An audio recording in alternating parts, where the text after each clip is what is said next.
Hello, I'm Isaac Hayes III, founder and CEO of Fanbase.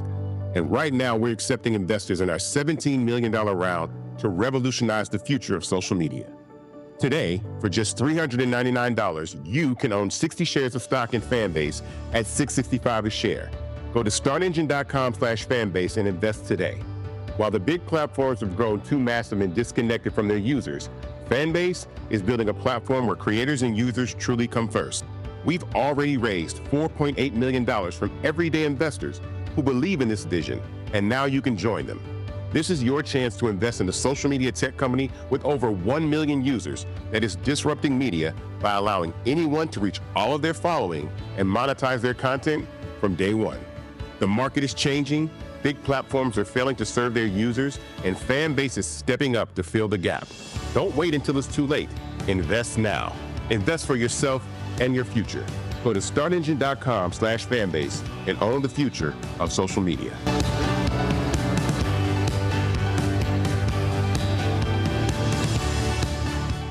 Folks, Black Star Network is here. Oh, no punches! I'm real revolutionary right now. Support this man, Black Media. He makes sure that our stories are told. Thank you for being the voice of Black America, Roland. Stay black. I love y'all. All momentum we have now, we have to keep this going. The video looks phenomenal. See, there's a difference between Black Star Network and Black-owned media and something like CNN. You can't be Black-owned media and be scared. It's time to be smart. Bring your eyeballs home. You dig?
Folks, today's Thursday, January 16th, 2025, coming up on Roland Martin Unfiltered, streaming live on the Black Star Network. California wildfires are causing widespread destruction, loss of life. More than 9,000 buildings have been destroyed. The family of a victim of the Eaton fire is now suing a power company for wrongful death. We'll talk to their attorney, Ben Crump, and the victim's brother about why they believe the power company is to blame. California Governor Gavin Newsom, he's kissing the Trump ring. He's going to join GOP governors around the country in raising the U.S. flag to full height on Inauguration Day. Of course, it was lowered as a result of the death of former President Jimmy Carter. No charges will be filed in 2 cases involving the deaths of black men at the hands of law enforcement. The families of Louisiana's Ronald Greene and Washington, D.C.'s Justin Robinson will not receive the justice they deserve. Rudy Giuliani has decided to settle with the 2 black Georgia election workers he continuously defamed. And Vice President Kamala Harris, she's upheld a tradition carried on by vice presidents since the 1940s with a ceremonial desk signing. I was there and will bring it to you. It's time to bring the funk. I'm Roland Martin Unfiltered on the Black Star Network. He's got it. Whatever the biz, he's on it. Whatever it is, he's got the scoop, the fact, the find. And when it breaks, he's right on time and it's rolling. Best believe he's knowing. Putting it down from sports to news to politics. With entertainment just for kicks, he's rolling. It's on go, roll, y'all. It's Roland Martin, rolling with Roland now. He's funk, he's fresh, he's real, the best, you know he's Roland Martin now.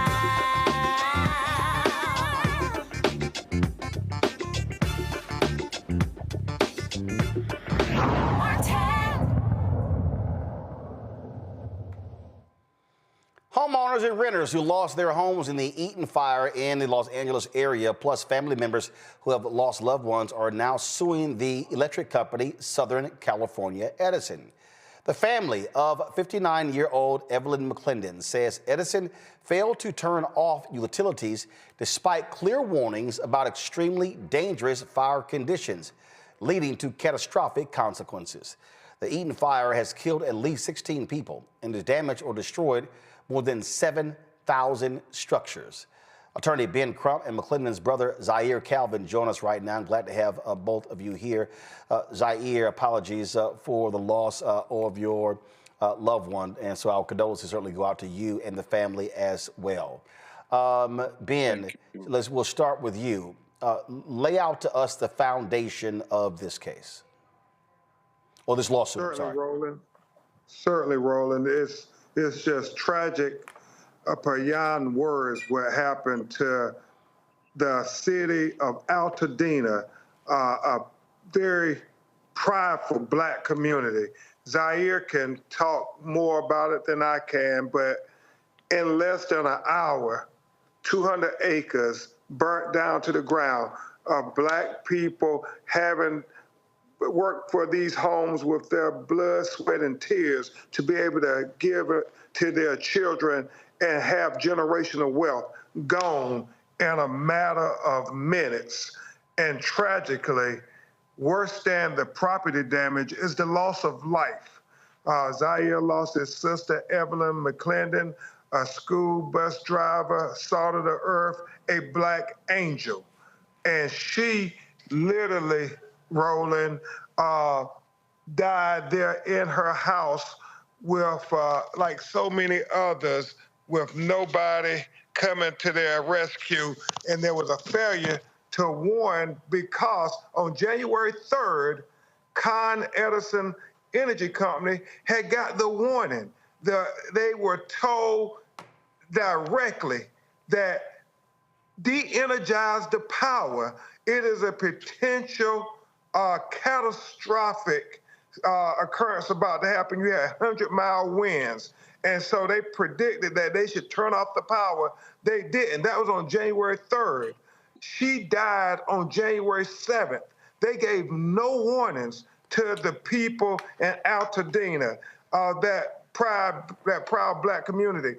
And really, at the crux of the matter, they had 50 other faults telling them in that 4-day period to turn off the power. Because had they turned off the power, people would have said, what's going on? People would have left and they would have been saved.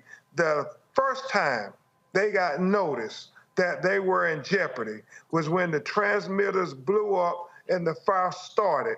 And that's when they turned off the energy. So that's why we're suing Con Edison for the wrongful death of Evelyn McClendon. And we all should say her name and all those other black people, because there's a tendency, Roland, in these tragedies that people will focus in on the Palisades and the more affluent communities, and they often forget the black communities. Zaire, do you live there in the Los Angeles area?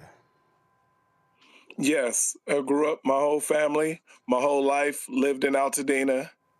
My family's hearts are shattered as we're still trying to wrap our minds around the loss of my sister. This is absolutely a travesty. We lost 2 family properties. That's just my family. All my cousins are displaced. Hundreds of Altadena's multi-generational African American brothers and sisters and cousins and friends have all lost their homes to this devastation in our community caused by this fire and caused by Edison. What Ben described, has that been the normal procedure when there have been dry conditions in terms of how power is turned off and residents are notified? Yes, I mean, they're supposed to protect. I mean, you think that the utility company is going to protect the citizens and the actual people are more important than leaving the electricity or collecting $1. It would make more sense to take off and turn it off and protect your people that are living there in the community. So I don't understand why they wouldn't turn it off. And we were outside. I was having a training because we do training I have a program called Extreme Athletics. We were literally training that night when we're running up and down the hill. We see the fire ignite and start. And then now later, I come to find out there's a video of where it started. And it's so disheartening. And if you just can understand all of your friends, this is the hardest part. All of your friends in one community, all of your friends, your family, your cousin who's been there for 30, 40, 50 years, who've worked a lifetime to build this type of generational wealth, which is literally through housing, because we don't do stocks and bonds. I'm just learning that myself. And that's the only thing that was passed on.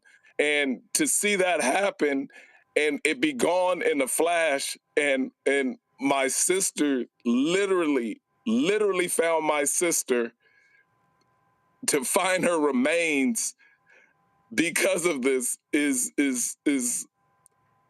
it's mind-blowing and it's hurtful, and we can't even wrap our minds around it as a family. Ben, you walked us through. I mean, first of all, it's devastating to listen to what Zaire just laid out there. You walked us through these warnings and these different notifications, and so who did those come from? Did that come from the city, the county, the state?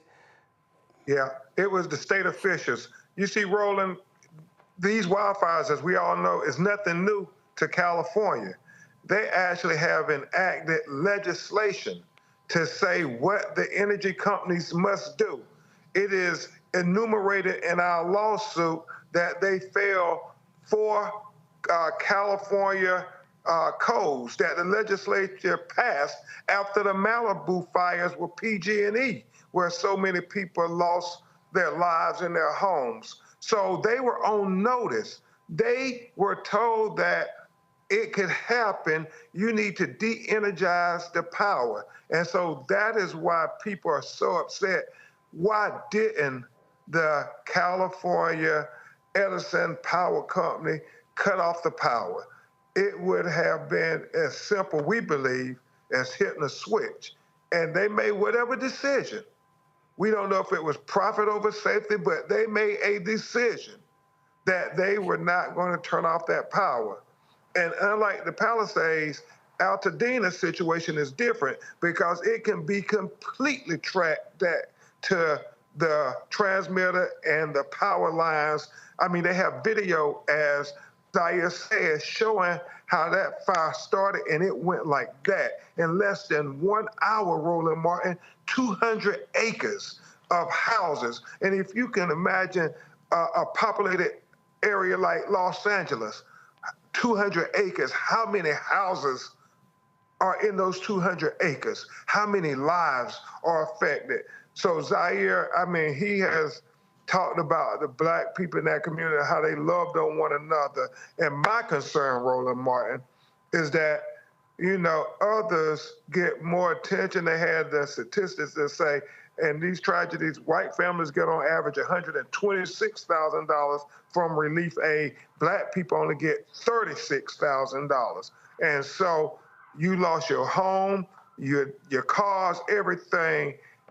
We got to make them whole. We cannot let them sweep this under the rug and treat Altadena like second-class citizens. We will rebuild this black community.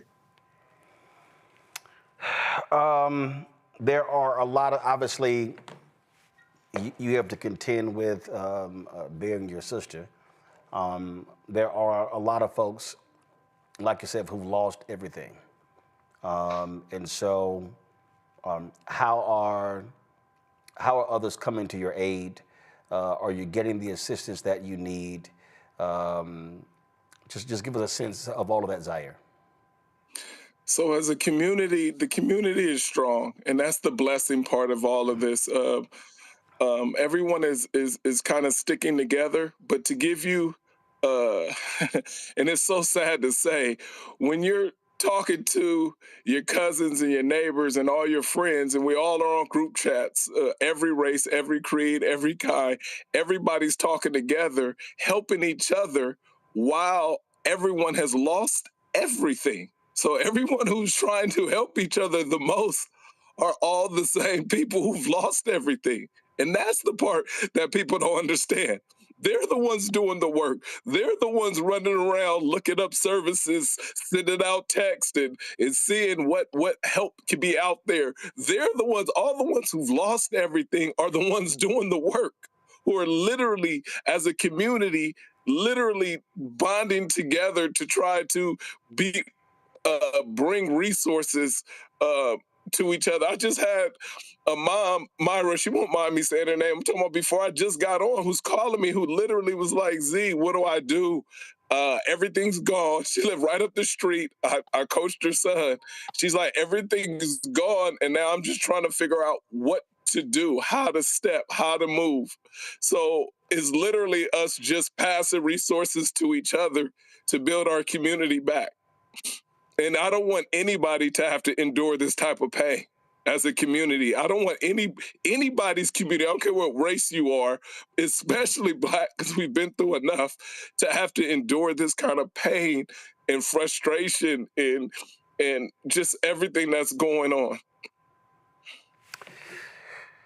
Well, there's no amount of money that can be given to bring a loved one back, but certainly we hope answers are received by you and the other families as to what happened here with this devastating fire.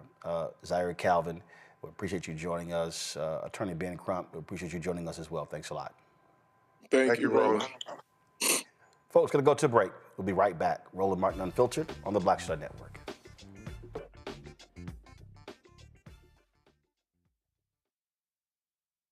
What's up, y'all? Look, Fanbase is more than a platform. It's a movement to empower creators, offering a unique opportunity for everyday people to invest in Black-owned tech, infrastructure, and help shape the future of social media. Investing in technology is essential for creating long-term wealth and influence in the digital age.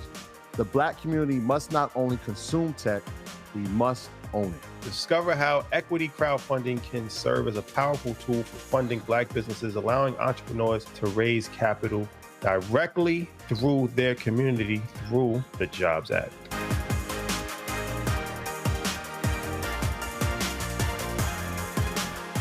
Coming soon to the Black Star Network. But y'all, when you're on that stage, or when you're and you're seeing 2 and 3, 4 generations in the audience, that's got to speak to you about the power of what y'all have become. Oh, most definitely. I think we were doing our show before our break, and remember, I was watching this kid. I could not take my eyes off him because he was about 9 or so. He was sitting in the front row with his over on the right-hand parents. side. Yes. I was amazed that this kid knew everything, and I was like tripping to see how many songs this kid actually knew. And he knew them all. And he knew them all. We had to go over there and bring him on stage and take a picture with him, at the end of the show and stuff, because it was just that amazing. It's like, this is crazy. The music travels everywhere, like what Philip was saying, seeing this young kid, then you hear our songs on commercials, cold commercials. Then you have the younger ones that hear our music in animation.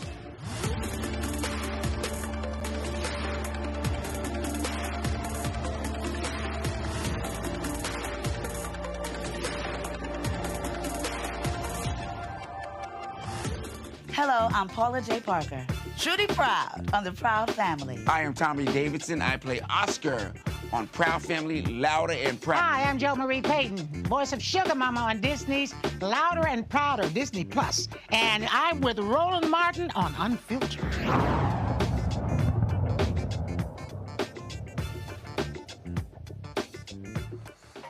Folks, my panel, Reese Colbert, host of the Reese Colbert Show on Sirius XM Radio out of Washington, D.C. Dr. Greg Carr, Department of Afro-American Studies at Howard University out of D.C. Neam B. Carter, Associate Professor, School of Public Policy, University of Maryland, also author of American, White, Black, African Americans, Immigration and the Limits of Citizenship. Glad to have all three of you here. I'll start with you, Neam. This is... when you look at the devastation in Los Angeles, and, there were a lot of people in the first few days who kept harping on celebrities and not understanding that whether you're a celebrity or not, when you lose everything, this is not some possession has been stolen out of your car and then you're going back to your home or whatever. This is everything. It's clothes, it's memory, it's jewelry, it's all of your possessions, and people are left with nothing. The equity they had was in their homes. That's all you had, and all of that is gone. You had insurance companies that pulled out of the state. No one knows how many of these homes were not insured.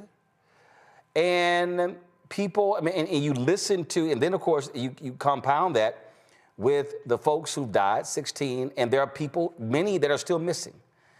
And so I think a lot of these people who are out here, who are commenting and saying all sorts of stuff and trying to place blame, including the twice impeached, criminally convicted felon-in-chief Donald Trump, folk need to understand and have some sense of compassion and empathy for this type of devastation.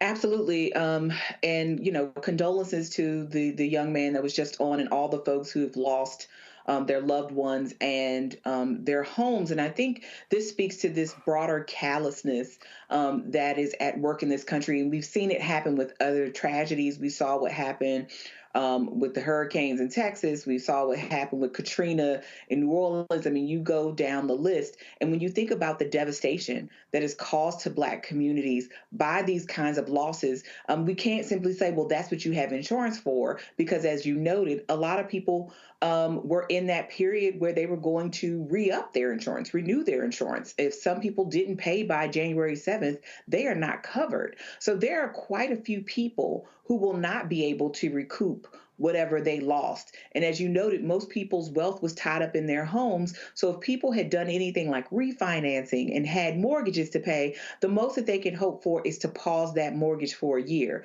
But whether they're able to rebuild their homes or not, they're still going to have to pay back those banks. So we are talking about generations of consequences from this natural disaster. And as you noted, unfortunately, people are using this for political fodder. I mean, you have people who are already figuring out how they can be wealthy. I mean, people who are already prospecting and essentially buying property or attempting to buy property from these beleaguered homeowners for cents on the dollar because they're thinking about what it's going to be like when it comes back. And we saw similar things happen in New Orleans after Katrina and other things. I think what always ends up happening in these cases is the people who are least able to cope with this loss are summarily forgotten. And we have to remember there are a lot of Black folks in this city, in this particular devastation, who will not be back in Altadena, who will not be able to rebuild their homes, who will not be able to recoup the financial loss from this moment, and what that's going to look like for generations to come in a state that has seen the Black wealth go down exponentially as the cost of housing has risen. It's going to be far more difficult for Black communities to rebuild than I think most people are appreciating right now. Reese. Yeah, I think that it's just so horrific and tragic. I think you make such a good point about the equity. You know, there was decades of equity in many of these homes that people were probably being responsible by not tapping into with refinancing and being more cash rich, but, you know, having higher mortgages that now they will not be able to access because, you know, insurance doesn't cover equity. It covers rebuilding if you're lucky enough to be insured. But I think that, you know, it's definitely a tale of the way the racial lens that is applied to these tragedies. To the extent that Blackness has been given an outsized amount of attention in this tragedy has been to cast aspersions on Mayor Karen Bass, to accuse quote unquote DEI of being something that has contributed to these fires, which is absurd. And not enough attention has been on the community of Altadena and the working people throughout all of the fires that have been impacted of different races. I mean, I covered Altadena on my show on Saturday, but certainly there should be a lot more attention on this. But I will say I am heartened by the grassroots. I'm glad that we still have that, the grassroots galvanization that we've seen on social media and in person that has surrounded this community. And I hope that that kind of support and empathy sustains, even if we cannot necessarily break through on the so-called mainstream media lens with that kind of focus. Greg. I add my sympathy, prayers. Listening to Zaire was heartbroken. It's just heartbreaking. I can't imagine finding my sibling, my sister's remains. Again, you know, this community, which existed initially, you know, African people moving out there in the 1930s and 40s, because redlining practices weren't there. And so now you have a community that has been devastated, like say thousands of acres, thousands of people displaced. You know, I was telling my students today, when you think about Pasadena and Altadena is where Jack Roosevelt Robinson's mother moved them out of Cairo, Georgia, to the West Coast. And so Jackie Robinson spent his early childhood there on Pepper Street, and you know, went to John Muir High School. And I was reading that one of the coaches at Muir High School concerned because all his students suffering and worried about his own house.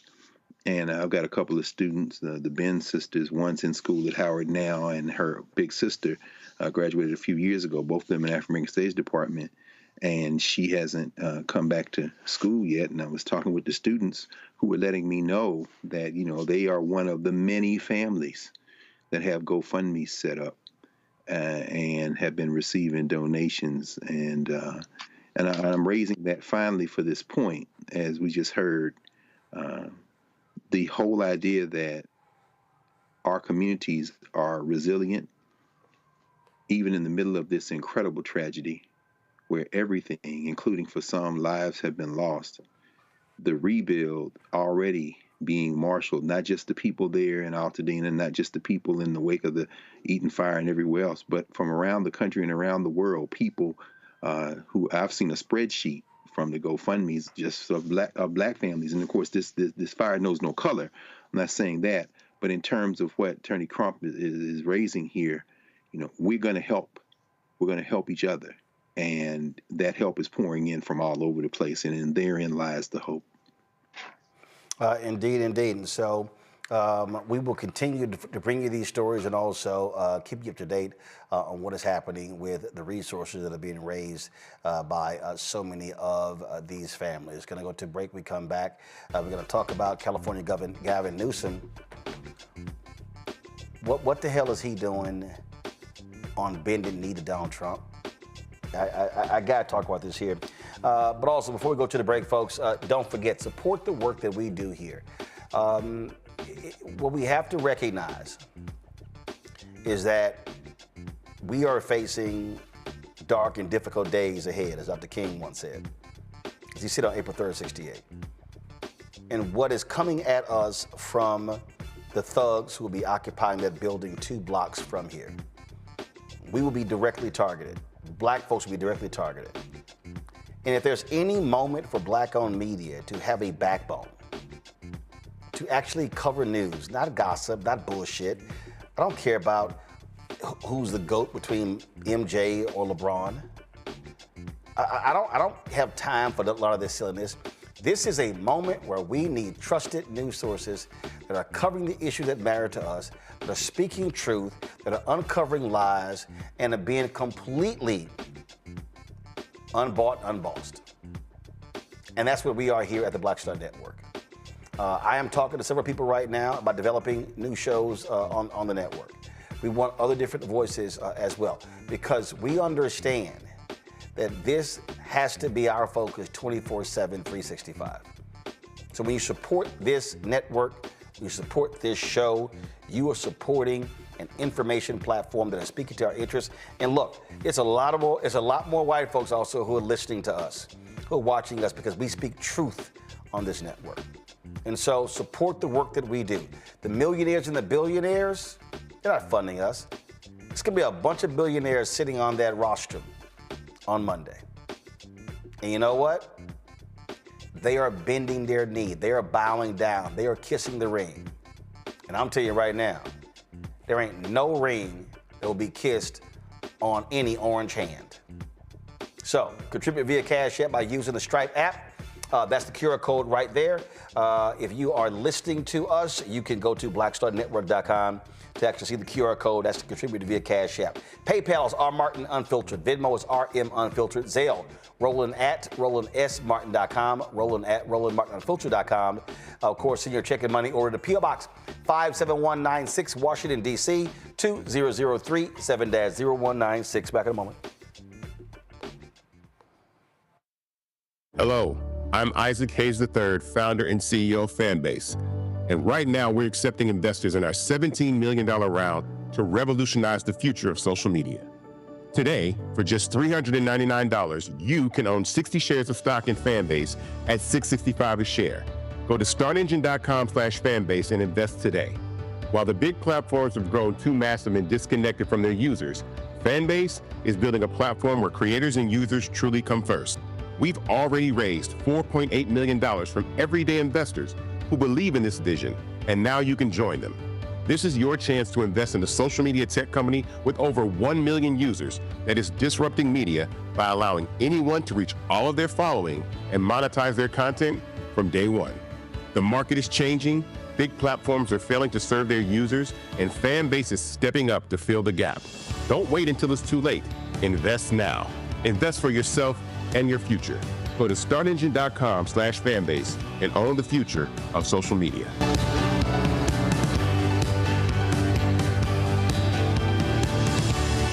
Next on Get Wealthy with me, Deborah Owens, America's Wealth Coach, women of color are starting 90% of the businesses in this country. That's the good news.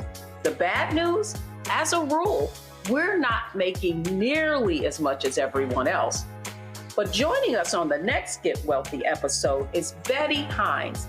She's a business strategist, and she's showing women how to elevate other women. I don't like to say this openly, but we're getting better at it. Women struggle with collaborating with each other. And for that reason, one of the things that I demonstrate in the sessions that I have is that you can go further together if you collaborate.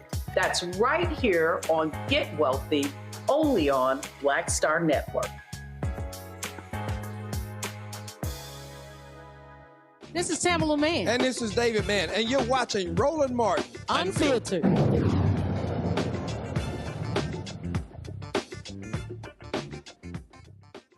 California Governor Gavin Newsom previously said that he wanted to Trump-proof his state from the shenanigans that we're likely going to see. Well, guess what? He's now folded under pressure and will temporarily raise the American flag at the state capitol to full height on Inauguration Day, which is Monday, MLK Day. By tradition, flags at the U.S. Capitol and state buildings across the country are currently flying at half staff following the death of former President Jimmy Carter on December 29th. Now, President Biden ordered the flags to be flown for 30 days. Now, flags temporarily raised to full height will return to half staff on January 21st for the remainder of that mourning period, which ends January 28th, 8 days after the twice impeached, criminally convicted felon-in-chief is sworn into office. Here's my whole deal here, Reese. Gavin Newsom is always talking big, lots of bluster, chest out, all of that. This is very simple. And I don't care what you say. President Biden signed in 30 days. President Jimmy Carter died. This is not the first time this has happened where flags are being lowered to half staff. It happened when Truman died and Nixon was inaugurated. So I'm sorry. I don't give a damn if the governor of Texas and the governor of Alabama and the governor of Florida are doing this. Stick to it. But the suck up starts now. Mm-hmm. Yeah, I mean, this is a general election 2028 strategy on Newsom's part, but you got to get through the primaries first.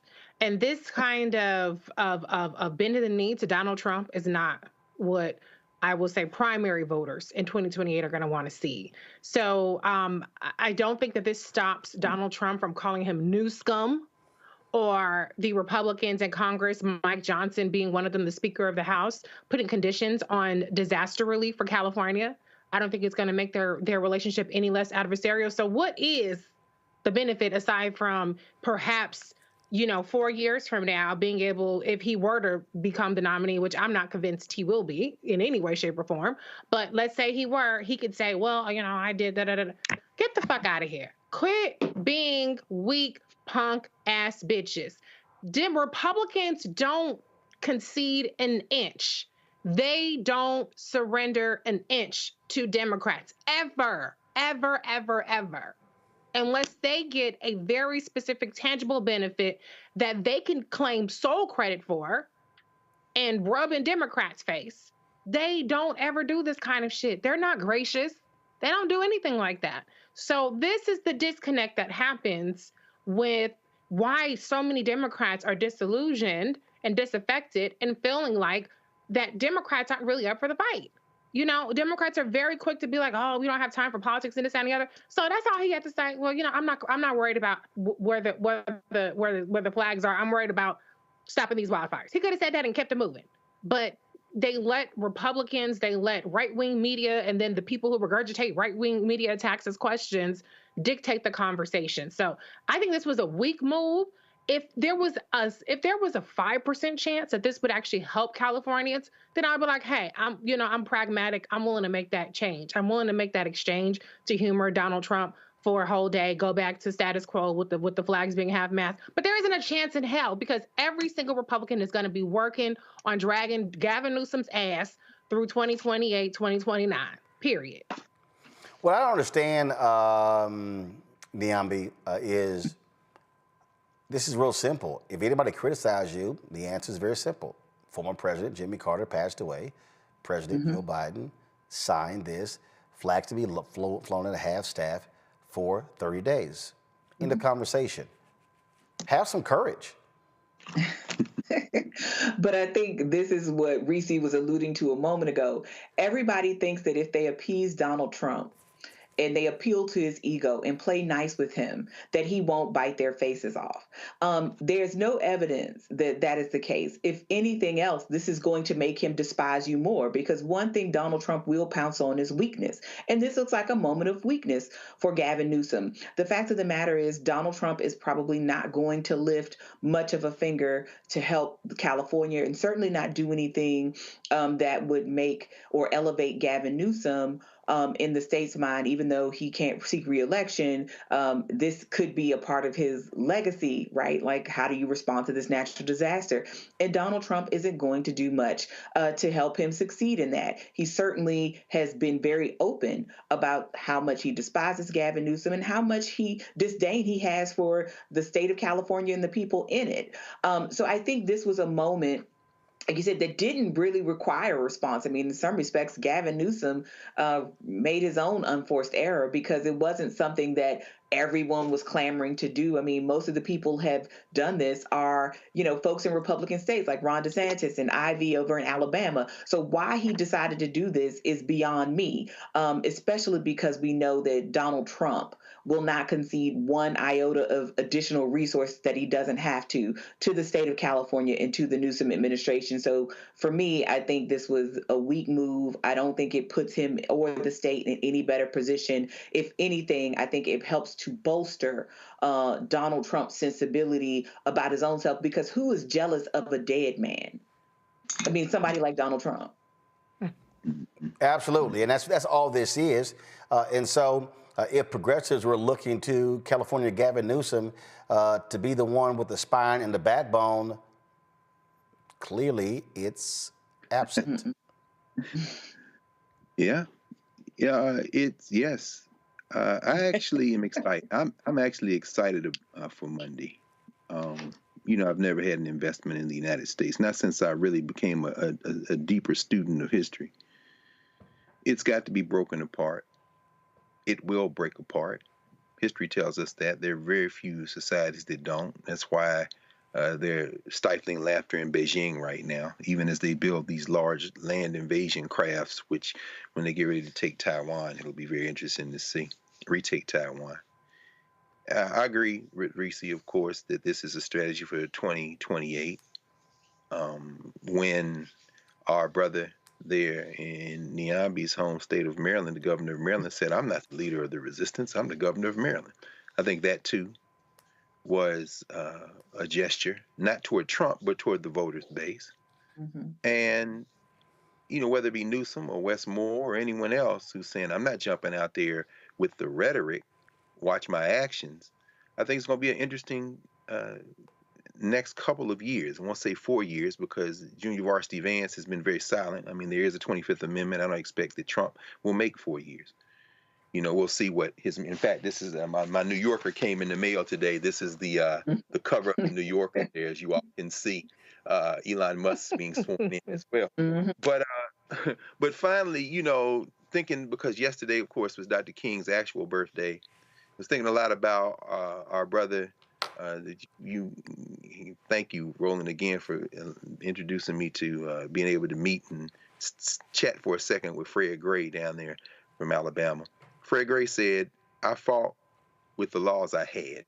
And we were talking about Fred Gray in class last night, and one of my students said, sometimes you extinguish a thing by pursuing it. And the happy warrior, Gavin Newsom, Governor Moore, of course, trying to position himself by pursuing the possibilities of American democracy. What they're going to reveal is there's never been such a thing. This isn't a nation. And it's just going to embolden the white nationalists. And when they break it up, it's not going to be put back together again. Then we can build something else. Folks, today the confirmation hearings continued for the lackeys who Donald Trump is picked to be in his cabinet. One of them is Scott Bessent, who was questioned by Senator Bernie Sanders regarding a living wage. Now, Donald Trump, we all know, lied about, oh, I'm out here fighting on behalf of the working class. And all these idiots actually believed him, even though when you look at the policies that were passed by President Biden, Vice President Kamala Harris, actually benefited working people.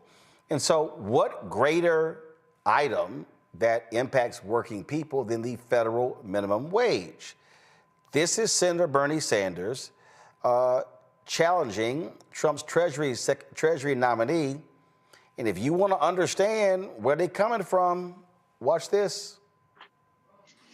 Right now in America, we have over 22 million workers who are making less than $15 an hour, and nearly 40 million people in our country earning less than $17 an hour. Shamefully, the federal minimum wage, despite the efforts of myself and other people here, have not been raised since 2009 and remains an unbelievable $7.25 an hour. Will you work with those of us who want to raise the federal minimum wage to a living wage to take millions of Americans out of poverty? Senator, I believe that the minimum wage is more of a statewide and regional issue. So you don't think we should change the federal minimum wage of $7.25 an hour? No, sir. Okay. Again, for the people who were confused about exactly how these idiots are going to run, then that speaks to it. Also, during the hearing, I'm going to find this for you in a second. He was challenged regarding tax cuts, and it was this whole deal where he made it clear in terms of where they're going to come down on tax cuts and what is the most important thing. And the reason I find this, the reason I find this is to be laughable, because again, all these people who voted and they made clear that what matters to them is money. What matters to them are cuts for billionaires. Here was a back and forth between him and Senator Raphael Warnock. So you believe that you believe that the tax cut that provided 1/4 of the benefits of the law to the top 1% and top 5% getting almost 1/2 actually benefited those at the bottom more than it did those at the top. Is that your testimony? I believe. How do you think his? So because what happened earlier during the test, it was pretty funny. He literally said, which was weird to me. He literally said that if we don't pass these tax cuts, we're going to see an economic implosion. This is how crazy they are. Now I think he said economic catastrophe. Greg, an economic catastrophe. People don't even realize when that bill was passed, it allowed rich folks to write off 100% of airplanes and yachts. But we could go on and on and on. It added 25% to the federal deficit. But this notion that, oh my God, if we don't extend these tax cuts, our economy is going to go straight to hell. We know, don't we? We know exactly what this is about.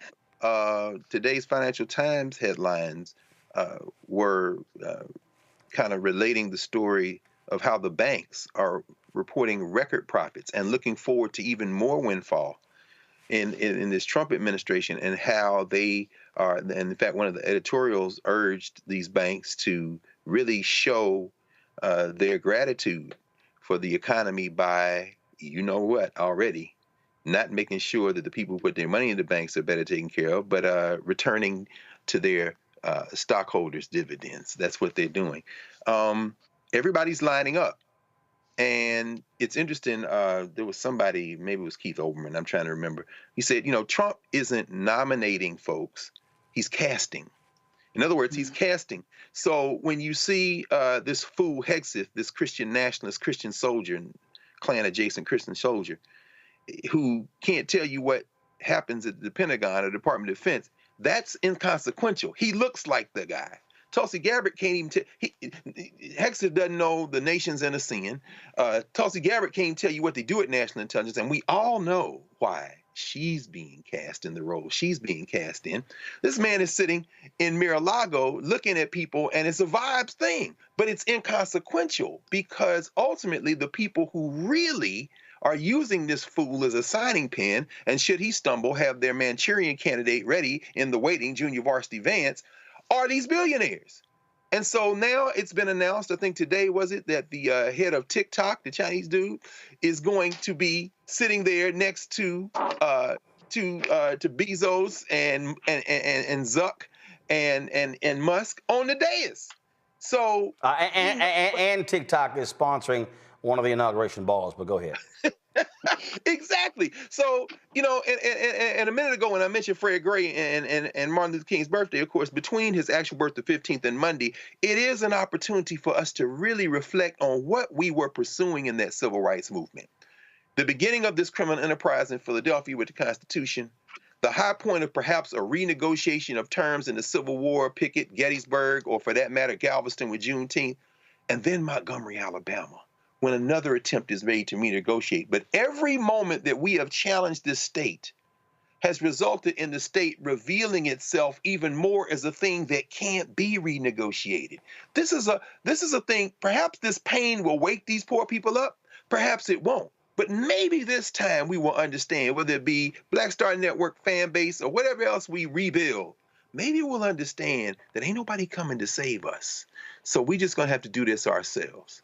Reese, I love this one because I keep telling people why truth matters. Listen to this lie. I just want everybody to understand the line they are so good at. Listen to this. We've heard much here today saying that we are at a record amount of energy production, and we know that's a canard. We are barely above where we were in 2020, and if we were to look at the Department of Energy projections for 2024 and 2025, we are well below those. The past 4 years, we have seen U.S. production constrained, and part of a fulsome sanctions program would mean that we need more energy production in the U.S. to make up for the loss of sanctioned Russian oil to protect the U.S. consumer. Right, which is American jobs, which is American income, which one of the things we're going to have to deal with is the intangible drilling cost punishment that was actually put on all the independent oil and gas companies in my state and everywhere else that drives up the cost for consumers. So I'm confused. Reese, we literally produced more energy than we ever have.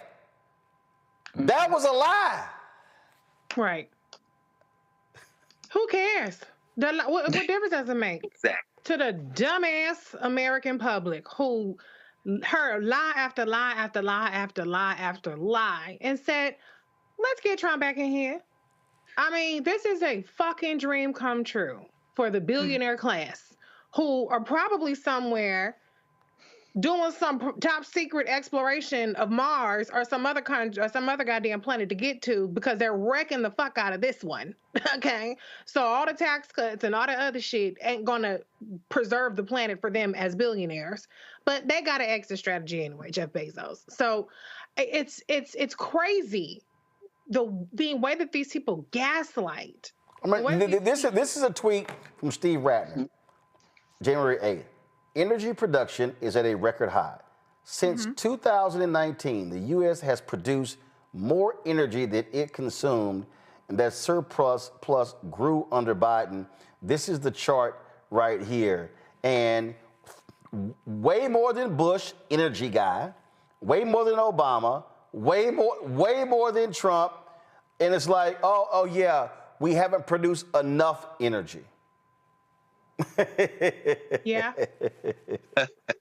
Yeah. And guess what? Who do you think they're going to believe? Their Führer or the fact? Wow. That's how this works. So we're living in a whole new world where Republicans don't have to deliver in order to not have to pay a political price. I think that we're heading, to Dr. Carr's point, towards the destruction of this experiment, because they've made some big promises. Yes, they've talked about the trans shit. Yes, they've talked about the deporting, mass deportation. But there are tens of millions of people that have voted for Trump with that as the cherry on top. But they also want, and they're expecting, to see some sort of relief in their pocketbooks. They're expecting that they're going to keep their Obamacare, that they call them the ACA now, that they're going to keep their $35 diabetes medication. There are a lot of people that are expecting that all the shit that they saying they're going to do that would hurt them, they not really going to do that. They just going to do all this fucked up, hateful shit that I really want them to do. But I'm going to keep my eggs, and I'm going to keep my diabetes medication. I'm going to keep my insulin. And they're in for a rude awakening. And when that happens, I don't know if we have to worry so much about elections. I don't know if we have to worry so much about gerrymandering. I think they're going to be bigger fish to fry than what's going to happen at the ballot box. And who's going to be the ones who have to be looking over their shoulder the most? It's going to be Republicans. So right now, the country's in the find out stage. And pretty soon the Republicans that have so much carnage and so much pain that they are planning to inflict on us, that they think they're going to be able to completely gaslight us around, they're going to be in the fuck around phase soon. So I'm going to sit back and I'm going to continue to speak truth and call out what's ahead of us. But this is going to get really, really, really, really ugly. And I think it's going to get ugly very quickly. Nyambe, guys, at least go back to my iPad. Again, for the people, and this is why, y'all, we operate in facts. U.S. yearly average oil production. See 2008, 5 million barrels a day. You see 2017, about almost 9 million barrels. Then it went up in 18, up in 19. It goes down in the COVID years of 2020, 2021. Last 4 years, Biden-Harris, up, it was up. We're past 13 billion a day. But, oh my God, it's been horrible. It's been terrible. We have not produced energy. I don't know what's going on. It's just, we got to do more. Oh, they've been restricting people. The reality is, the Biden-Harris granted more oil permits, and the oil companies are like, yeah, no, we good. We ain't trying to drill more. No. Yeah, they literally have been like, no, we ain't trying to drill more, because they're not trying to produce more oil, because if you do that, the price of oil goes down. Goes down, exactly. But I think this is what Reese is talking about, right? Like, just basic common sense. The more of something that you have on the market, the less you can charge for it. So it is no one's interest, certainly not these energy companies, to produce more and more and more. I think if they have these delusions of grandeur that we're going to be exporting American oil all over the world and trying to make ourselves into like the middle of the West, kind of like a challenger to the Middle East, they're sorely mistaken. And I don't even think they have designs on that. I think it's something to say that gets people riled up, but most people have no idea what any of this means. All they want to see is the price at the pump go down. I don't think that's going to happen any sooner under this administration, and certainly not when they're talking about extending these tax cuts from 2017 that will add $4 trillion to the national deficit that they claim to care so much about. Then, mortgage interest rates are going up, right? Like they're over about 7% now, somewhere in there. So this economy that this administration is already, that they promised all through November, but they're already walking back from. They've already told us, we don't know if we can actually get groceries any cheaper than the Biden-Harris administration got them for you. So, the price of eggs, you're just going to have to eat that one. With the oil production, I mean, again, at what cost? Because certainly the oil companies are not going to be hiring more bodies. They're not going to be building new refineries. Like, none of that stuff is happening. Like, the stuff that they promise people, I mean, it's really like the Scooby-Doo logic of it all, right? Like, I'm going to tell you I can do all this great and wonderful stuff, but nobody ever asks, how does it get done? And when you ask those people how it gets done, they do things like Bassett and other people who were confirmed today. Well, we don't want to get ahead of the administration, or whatever Donald Trump says he wants to do, then we'll start working on the plan. Well, that's kind of not how this stuff needs to work. If you're going to be essentially the chief economic officer of the United States, you need to have a plan about how to bring maybe some of these things down that people care about, like interest rates and gas prices. You can't just say, well, we need more oil. Like, that's not how this is going to work. It's never worked that way, and they know that.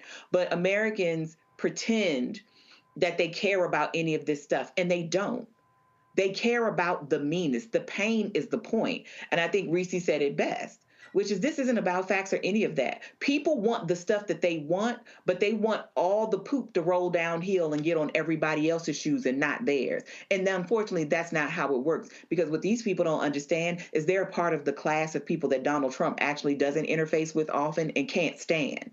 And I think that's the part that's really maddening, because people are voting against their own interests and bringing us along with them. Like, I love how this fool think we really dumb when it comes to tariffs.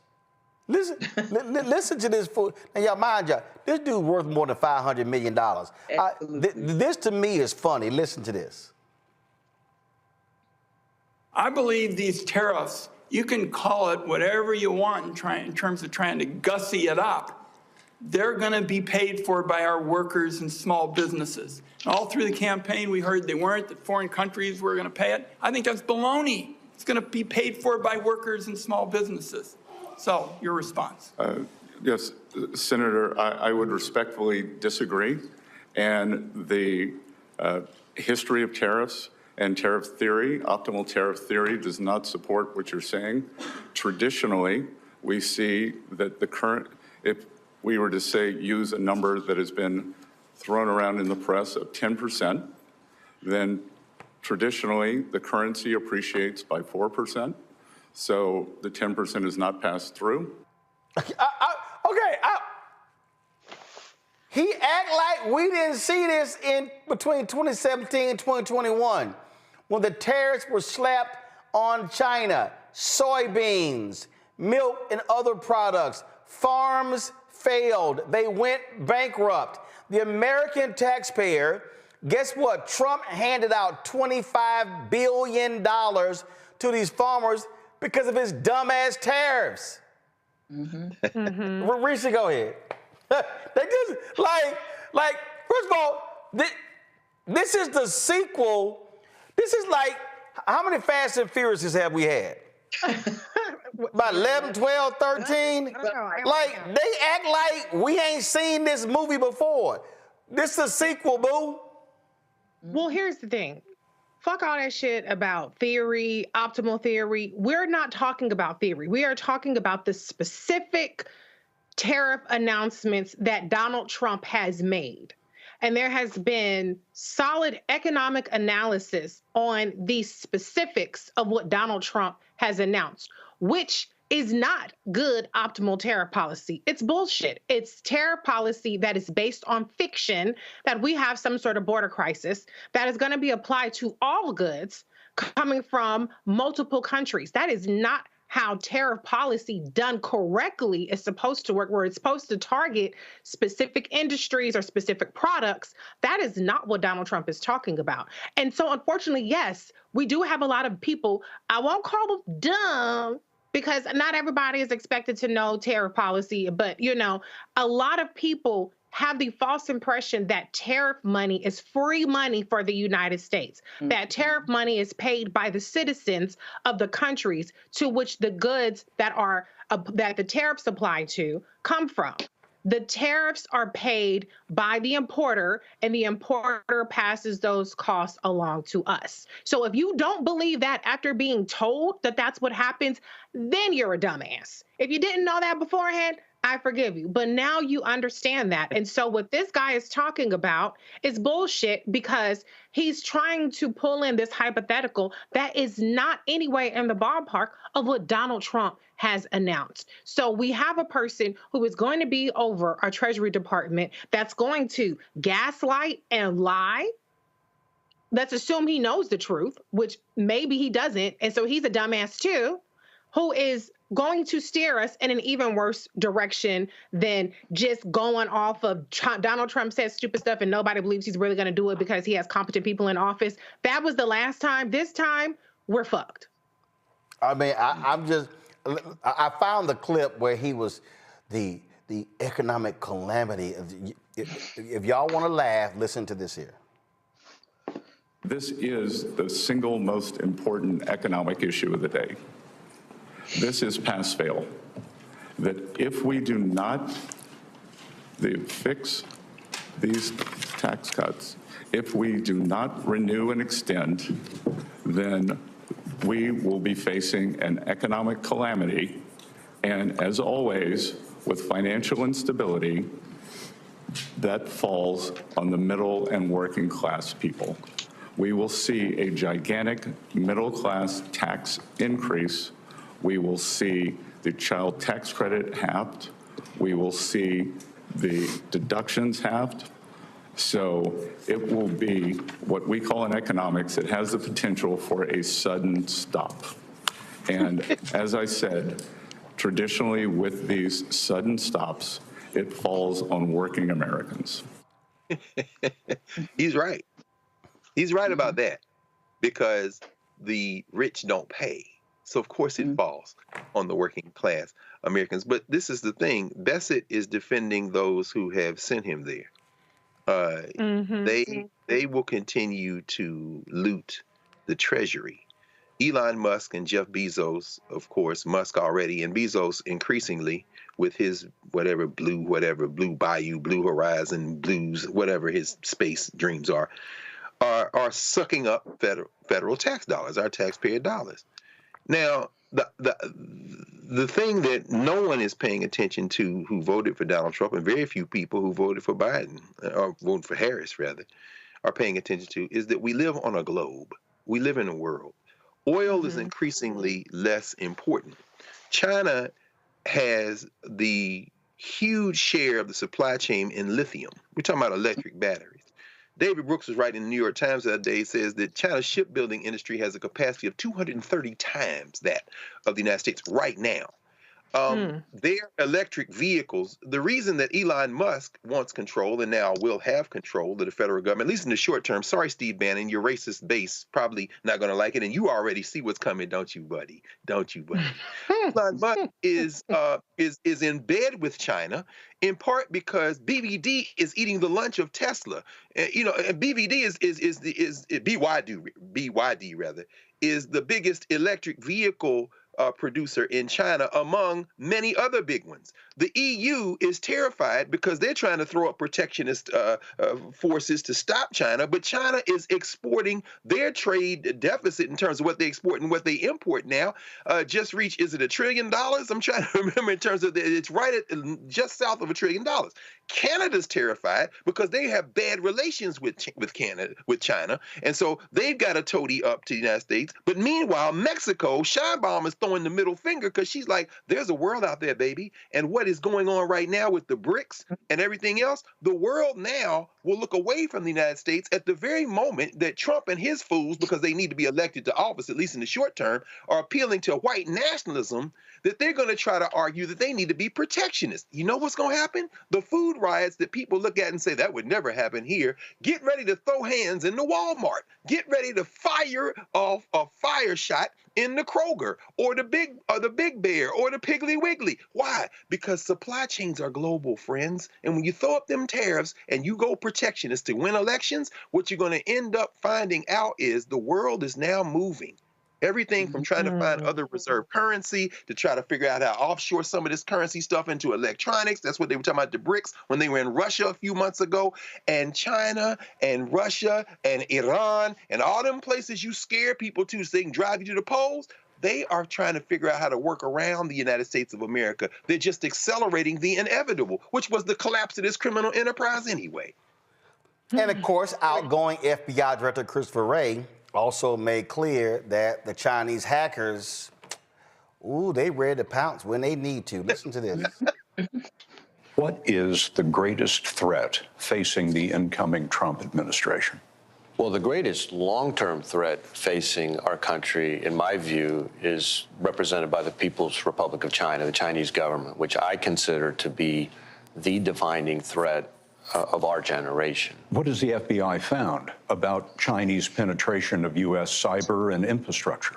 China's cyber program is by far and away the world's largest, bigger than that of every major nation combined, and has stolen more of Americans' personal and corporate data than that of every nation, big or small, combined. But even beyond the cyber theft, there's another part of the Chinese cyber threat that I think has not gotten the attention publicly that it, I think, desperately deserves, and that is Chinese government's pre-positioning on American civilian critical infrastructure to lie in wait on those networks, to be in a position to wreak havoc and can inflict real-world harm at a time and place of their choosing. The Chinese have already insinuated malware into critical American infrastructure. That's correct. Like what? Things like water treatment plants. We're talking about transportation systems. We're talking about targeting of our energy sector, the electric grid, natural gas pipelines. And recently, we've seen targeting of our telecommunications system. Now, let me explain, just so y'all understand why Trump is backing off TikTok. See, Niambi, people need to understand the game. In the Steven Soderbergh movie, starring Andre Holland on Netflix called High Flying Bird, my man Bill Duke had this comment where he said they invented a game on top of a game. And so the Biden administration has punted to the Trump administration to make a decision regarding TikTok. Of course, TikTok was supposed to be shut down by January 19th, barring a decision, barring any changes. And of course, Supreme Court could very well drop that ruling on tomorrow. This is what The Verge says. Biden punts the TikTok ban to Trump. The Biden administration says it will leave it to incoming Donald Trump to figure out how to deal with the mess of TikTok. ABC News is reporting.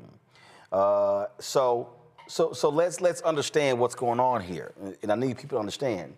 While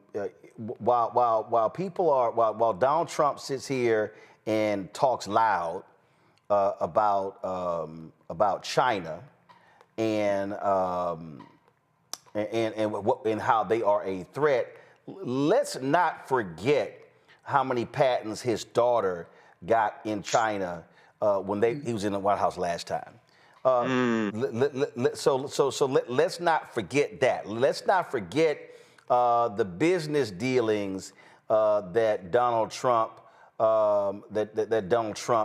was doing with China all of these years. That's and see, right. Again, when they own you, when they control you, then it's a little hard to you to sit here and whine and complain about what they're doing, because you got to remember, Donald Trump talks so much that he reveals so much when he does. This is Donald Trump years ago on Letterman. Watch this.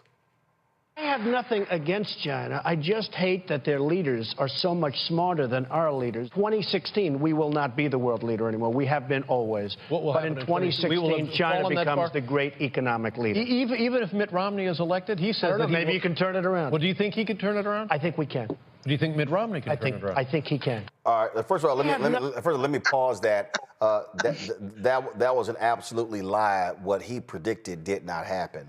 But you know what? Let's let it continue. He's the great economic leader. Even if Mitt Romney is elected, he says that maybe you can turn it around. Well, do you think he could turn it around? I think we can. Do you think Mitt Romney can turn it around? I think he can. As a line of clothing. Now, where were these made? These were made, I don't know where they were made, but they were made someplace. But they're great. It's ties, shirts, cufflinks, everything sold at Macy's, and they're doing great. #1 selling tie anywhere in the world. #1 selling tie anywhere in the world. You wouldn't wear that shirt? We also have them in white and beautiful white. Where are the shirts made? Bangladesh. Well, it's good. Okay. We employ people in Bangladesh. Ties? Where are the ties made? Have to work These are beautiful ties. They are great ties. The ties are made in where? China? Ties are made in China.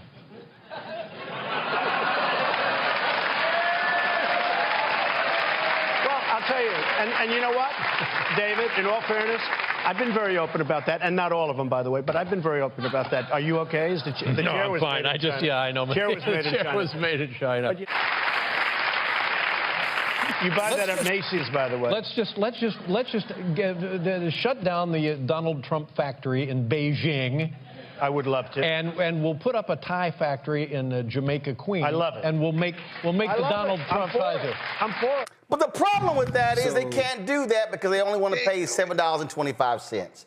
Can't do it. So again, what people need to understand is he's an idiot. Donald Trump praises the Chinese leadership for being so smart, so amazing. Niambi, it ain't that hard when you're a dictatorship, when you can throw people in jail, when you can just grab their property.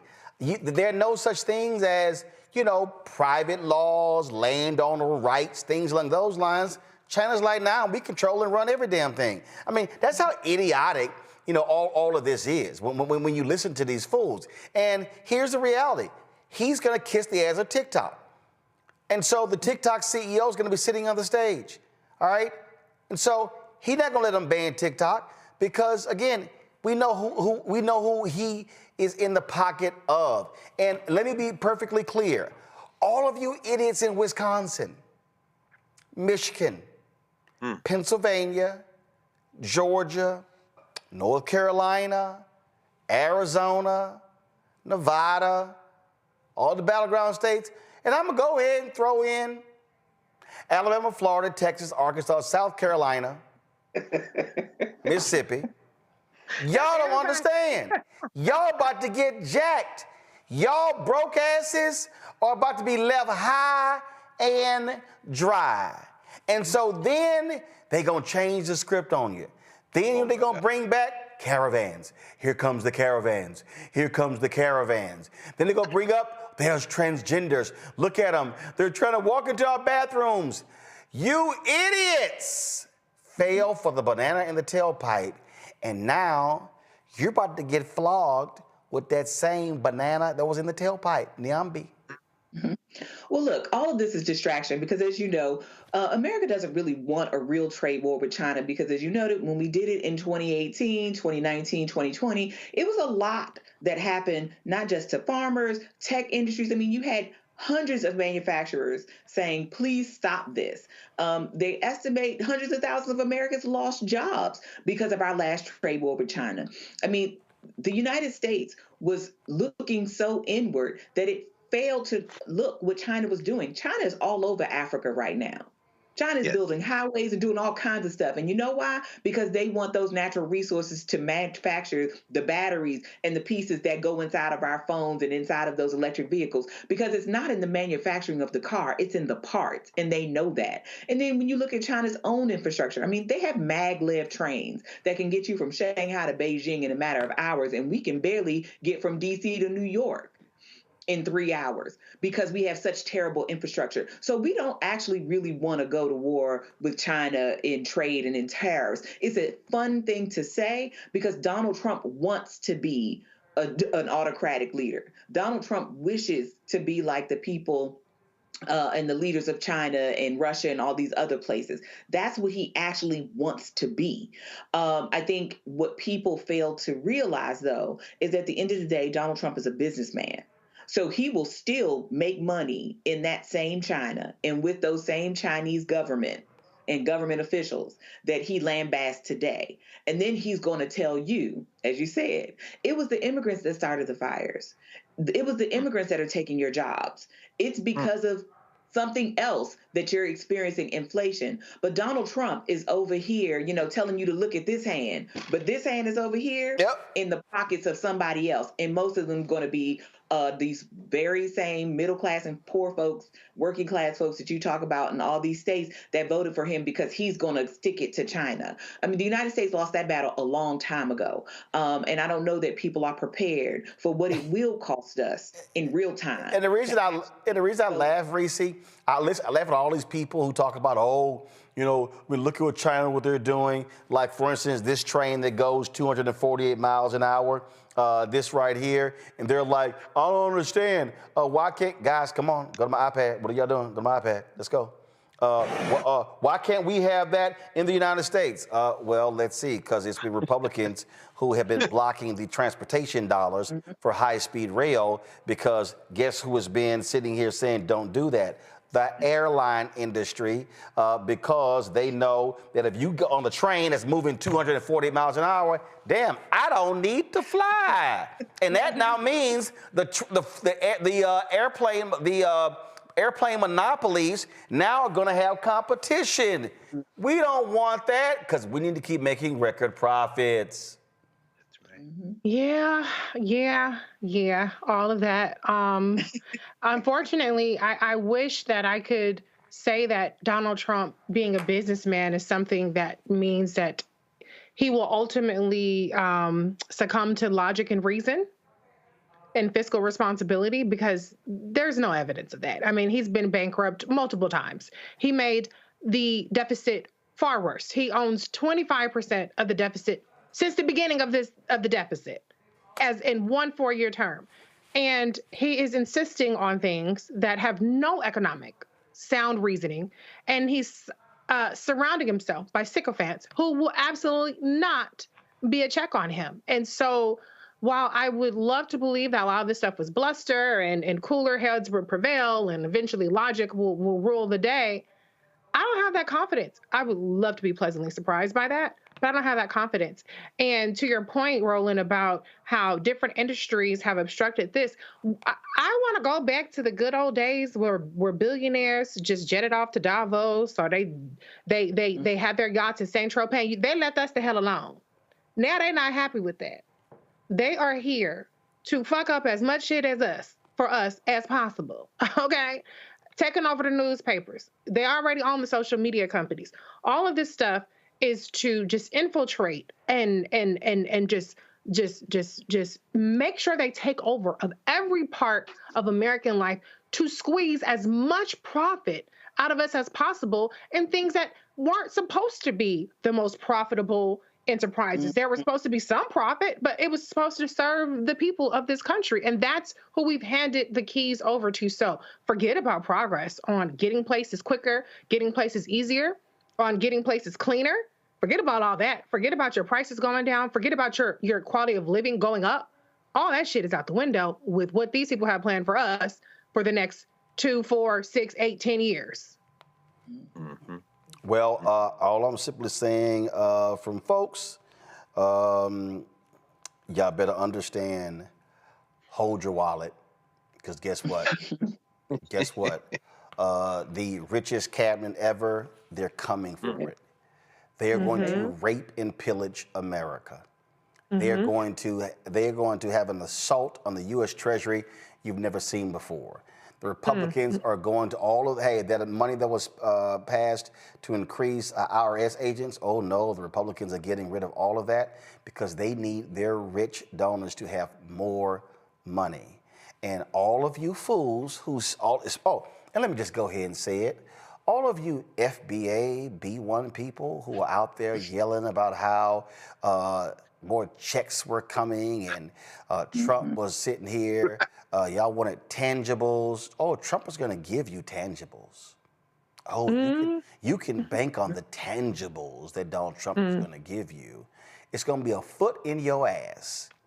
And your mama and your daddy and your grandparents and your aunts and your uncles and your cousins and your friends. And then I'm just letting y'all know, Reese, Greg, Nyambi, myself, and others are going to be sitting here looking at y'all going, it's above me now. Mm-hmm.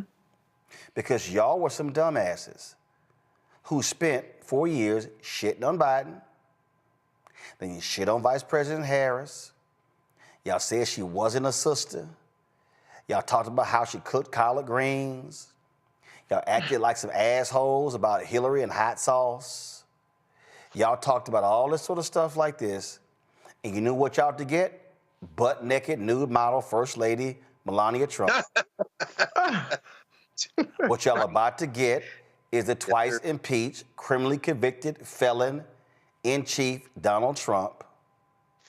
And then I want to hear y'all yell about tangibles. And all y'all who were talking all y'all trash, how y'all just dogged everybody and y'all like reparations now or no vote. I ain't hear it come up in the Treasury Secretary hearing. Mm-hmm. I ain't hear it come up in anywhere else. So I'm just letting all of the BS I heard the entire election. I can't wait to hear what y'all got to say. Beginning at 12:01 p.m. They're going to blame the Democrats. And don't forget the tether conversation, because we have a South African billionaire who's about to be the president. Two. Yeah. No. 3. Musk, Peter Thiel, and David Sachs. All 3 of them are apartheid. All 3 of them are white men from South Africa. Mm. Yeah, but all these Negroes, all y'all, I know, but some of y'all brothers out there, I saw y'all tweets and y'all posts. Mm-hmm.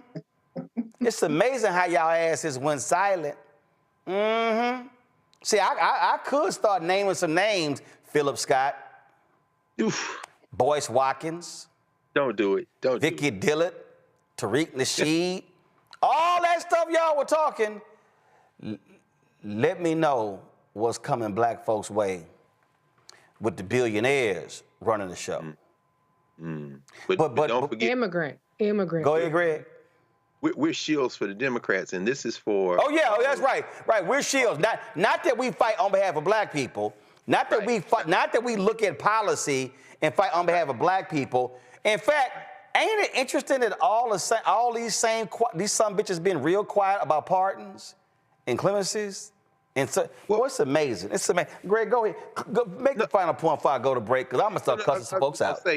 And this is a word, too, because I'm sure that this is going to be clipped and debated on YouTube sites that call themselves radicals. These are the folks who would say they're on the radical left. A word to you, our friends. You speak English, you live in the United States of America, you pay taxes, and somehow you think that protest and self-determination are only available when there are Democrats in power. Get your big girl panties on and your big boy panties on. And I expect to see you out there on the National Mall on Monday.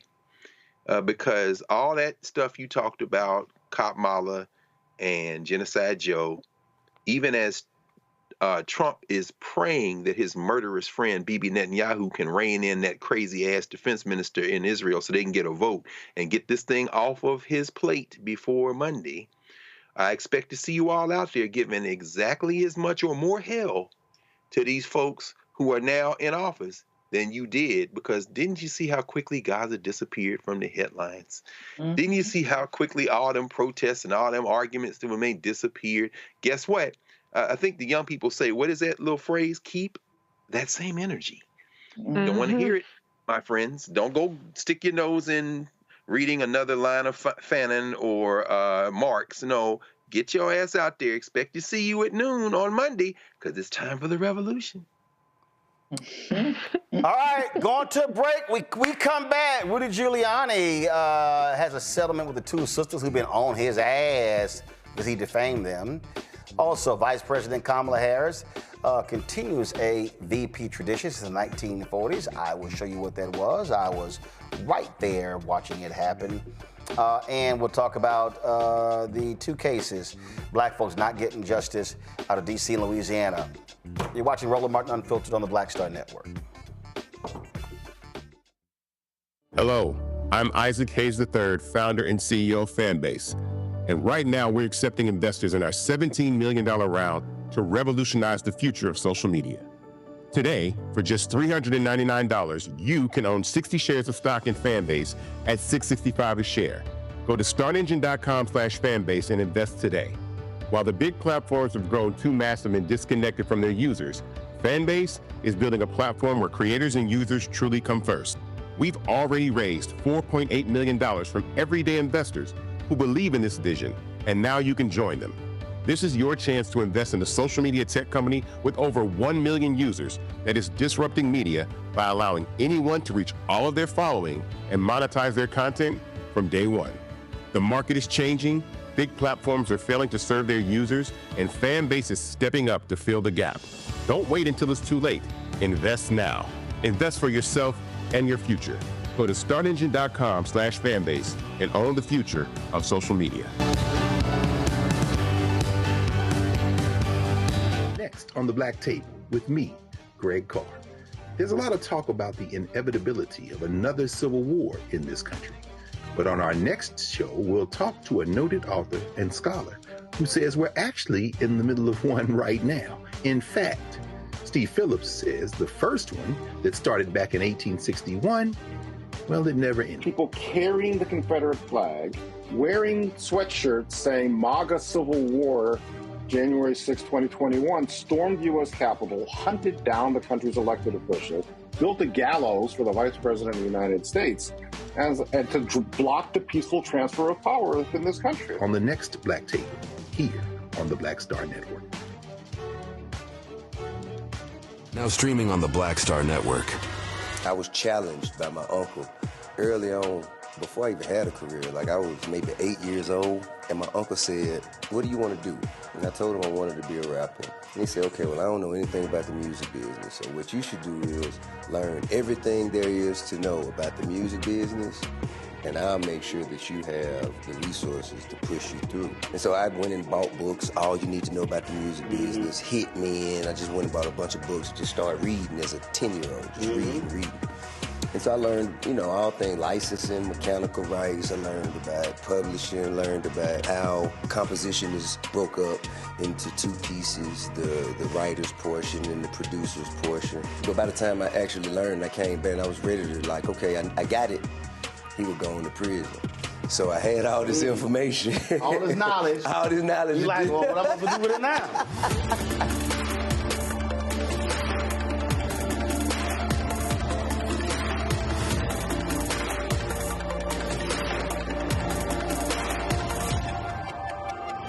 Hey, what's up, y'all? I'm Devon Frank. I'm Dr. Robin B., pharmacist and fitness coach, and you're watching Roland Martin Unfiltered.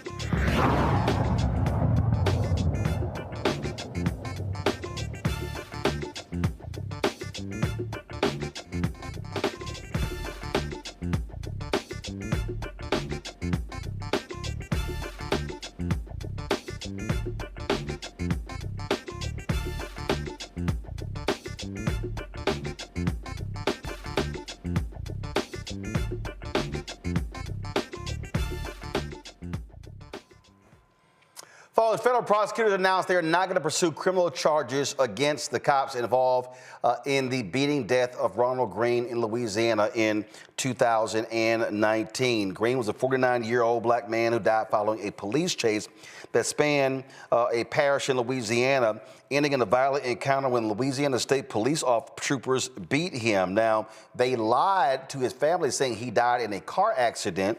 The body camera footage showed, which was kept from the public for years, showed troopers punching, beating, and repeatedly using a stun gun on a shackled Greene as he pleaded for mercy. In connection with the state case, the officer who dragged Greene by his ankle shackles pleaded no guilty last year to misdemeanor battery.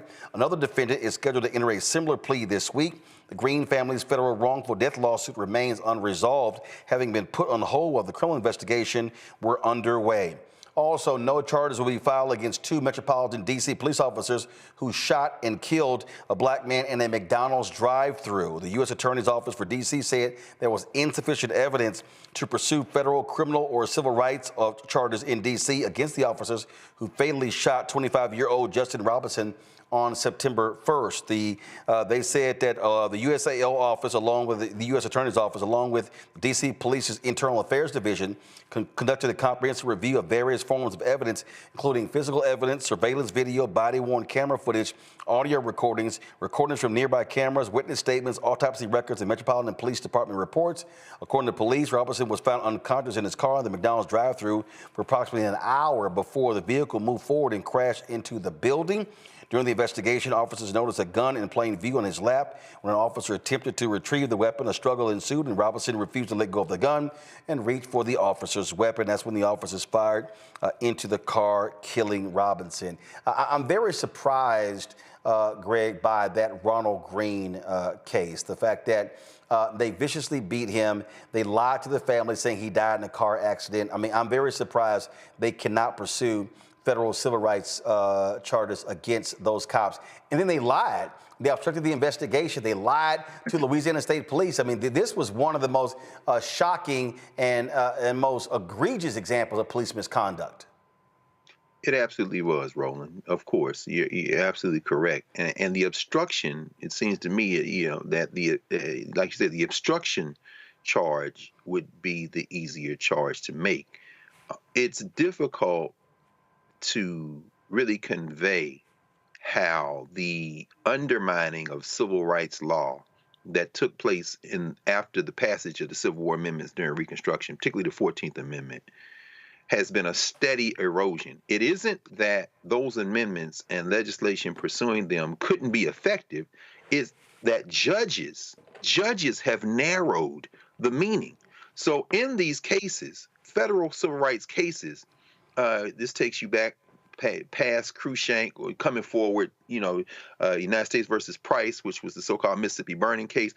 The courts have decided you have to prove intent. In other words, you almost have to have somebody saying, I am intending to tase you because you're black. I mean, it is absurd, but that isn't because of the statute. That's because of judges that have interpreted it that way. So again, tying it back to this question of Trump and elections and all, elections matter. The judges are the ones who are interpreting that.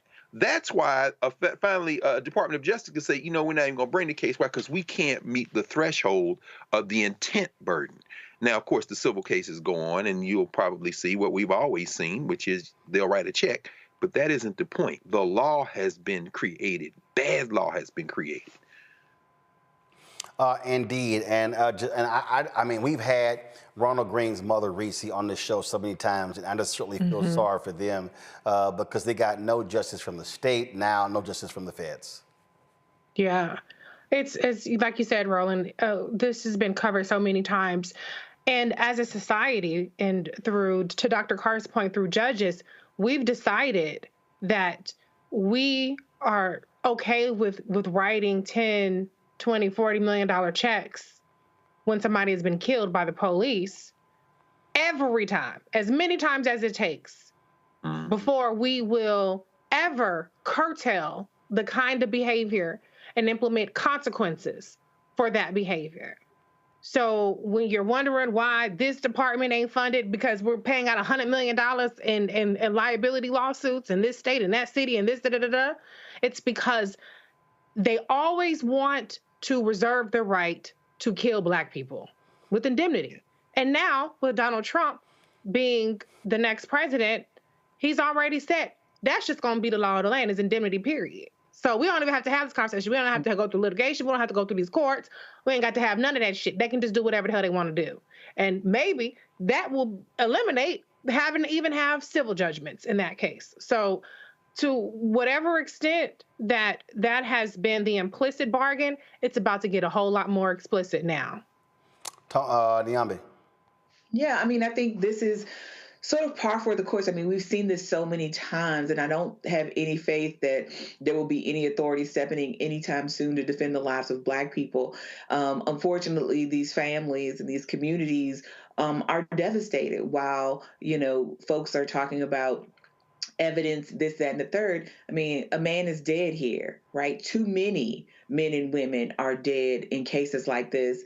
And in the case where, the officers lied, at the very least, there should be some penalty for that. And yet you see courts, other legal authorities, our federal Department of Justice seeming to walk away from black people when they are most distressed. So while I think many of us are disappointed, none of us are surprised, because this happens to us and our communities routinely. And there seems to be no desire, except for the folks in those communities and our communities, to hold anyone accountable. And it's just unfortunate that these kinds of incidents don't seem to be going anywhere anytime soon. And we will be here, I'm sure, sometime this year having the very same conversation.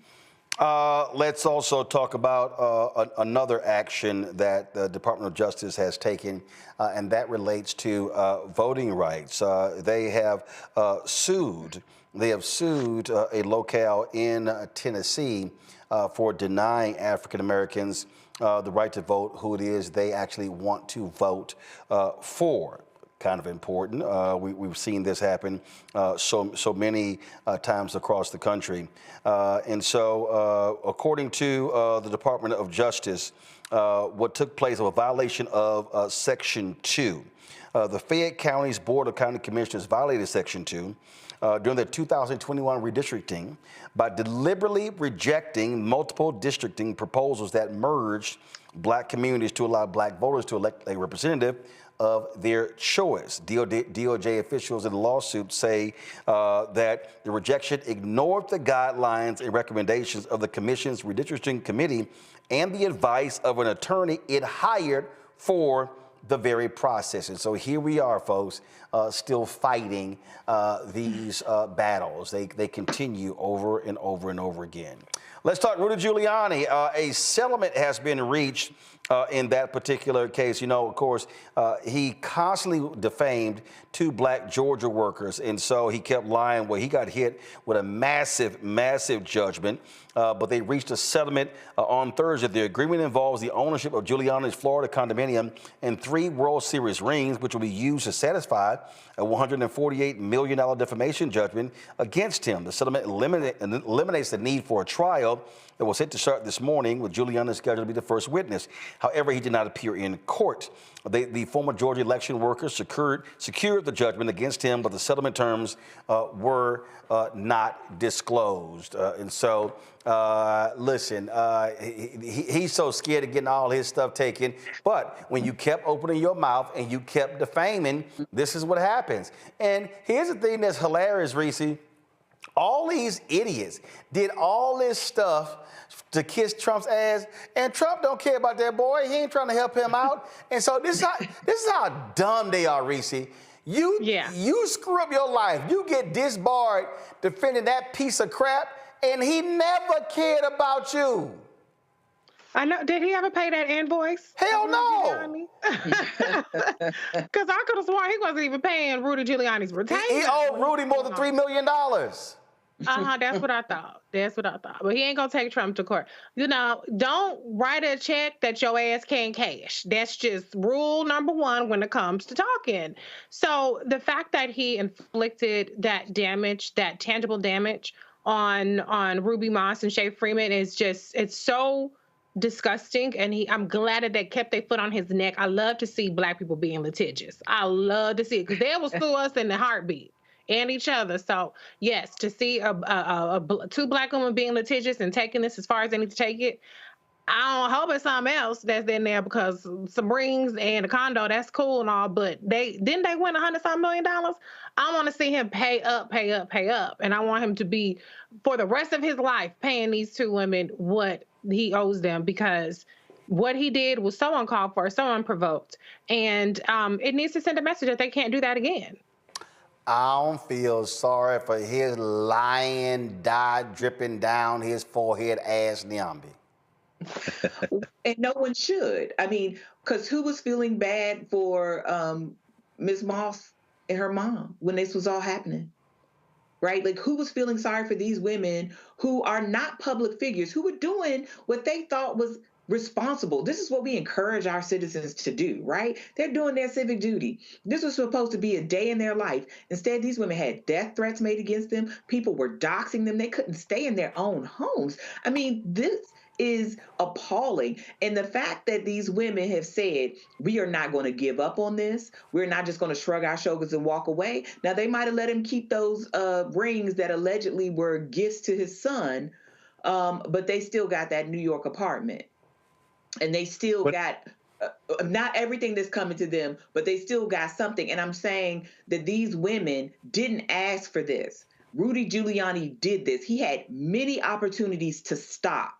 He had many opportunities to stop encouraging the hatred and the violence towards these women, and he didn't.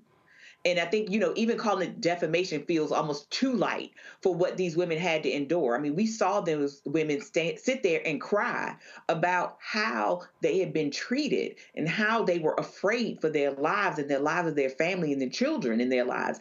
I mean, this was egregious. So I'm with Reese. I hope they get everything they can get and more, because Rudy Giuliani knows better than anybody else what the legal ramifications of his actions were. And he still kept doing it. And this is, again, another person who sacrificed themselves at the altar of Donald Trump. And I'm sure Donald Trump, his billionaire friend, isn't going to try to help him make this settlement. And Greg, I still would love to do our show from that New York apartment.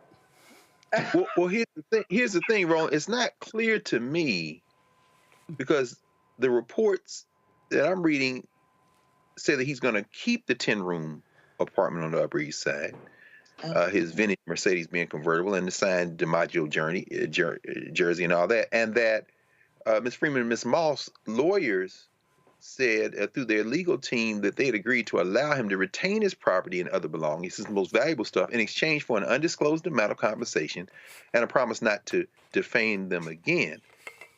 You know, the courts are a critical part of this. And what we have been saying since this story broke is this damn hillbilly horde is the other part. They continue to be harassed. They continue to be intimidated. He tweeted out or posted on social media a picture of a damn dog with a Trump tie on, saying he likes to spend time at Mar-a-Lago, but he's looking forward to going to Washington, D.C. I will not only be surprised, I would be surprised if, while Donald Trump is going to absolutely stiff him, the billionaire class that owns all of them won't take care of him. We don't know what they negotiated with them. Oh, probably one of them rich folks stepped up and cut the check. This is what I'm saying. This is what I'm saying, Roland. This is what I'm saying. Even as we saw Valley, and I ain't got no smoke for Mississippi Valley State coming to the inauguration. Why? Because they did a long article in the New York Times last week about Valley's basketball team taking these big budget L's to go play top-ranked Division I basketball teams in exchange for $100,000. They money game, same as in football. It's a money game. Absolutely it is. And if you look at the GoFundMe for the Mean Green Machine out of Valley, they are close to $300,000 now. And so who is donating? It ain't us. It's these money people. Giuliani is not only going to be fined, if he shows up in D.C. Monday, there's some people going to be shocked. I won't be one of them, because, you know, these courts are a place, as Fred Gray says, we have to fight because it's all we have in that front. But never forget, that's just one piece of a larger force. And these two black women, the grandbaby being threatened, these hillbillies never give up until we realize we're going to have to fight these crackers. We're not going to understand, because my first reaction was, why are they settling? And then it occurred to me, aha, it ain't just the courts. These devils go full spectrum on people. So it was probably better for them to take this check and leave the court out and let this man go so he can be redeemed by his white friends than it would be to go to court and go after something. I just don't know. I think we haven't seen the end of this. If he pops up again, don't be surprised. Absolutely not. All right, folks, today, at the Old Executive Office building, Vice President Kamala Harris marked her final days in the Biden administration by performing a task that other vice presidents have done since the 1940s. It's signing her desk drawer in the ceremonial Vice President's White House office. Of course, that started under President John F. Kennedy. The top drawer of the desk has been signed by various users since the 40s. The first vice president to use and sign the desk was former President Lyndon B. Johnson, who served as the #2 spot before he was sworn to the Oval Office. After Kennedy's assassination, the event was originally scheduled for January 8th, but Harris rescheduled to focus on the raging wildfires in California. I happen to be here, so that was what we live streamed. But this was my perspective of the moment. And then you could get to hear also what she had to say. Okay. Well, you knew if Opal was coming out, I was next, right?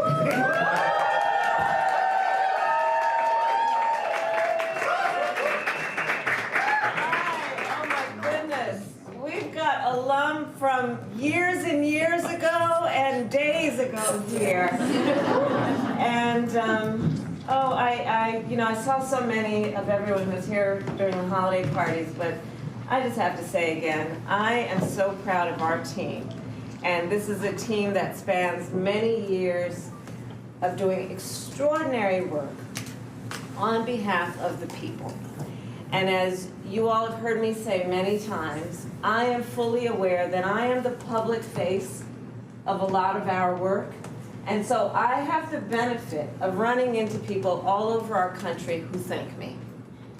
And I will tell you, I am fully aware that when they are thanking me, they are thanking our team for the extraordinary commitment that you each have and as a team have to lifting up the American people, lifting up their condition, lifting up their hopes and dreams, and understanding through it all the nobility of public service. We have each taken on a life and a calling that is about doing work in the service of others and doing it in a way that is fueled, yes, with ambition, yes, with a sense of almost stubbornness about not hearing no, and knowing we can make a difference. And I'm not going to go through the laundry list of all of our accomplishments. We know what they are. But I will tell you that everyone here has so much to be proud of. And our work is not done. And as you all know me, because we have spent long hours, long days, and months and years together, it is not my nature to go quietly into the night. So don't worry about that. But the ceremony of signing this desk is something that is especially important. So I hope everyone will get a chance to see the desk. But I have actually, I think with the exception of Truman and Eisenhower, met every person who has signed this desk, every vice president, former vice president. And, you know, we don't all, all of them. In fact, I talked to Mondale, Vice President Mondale, just days before he passed.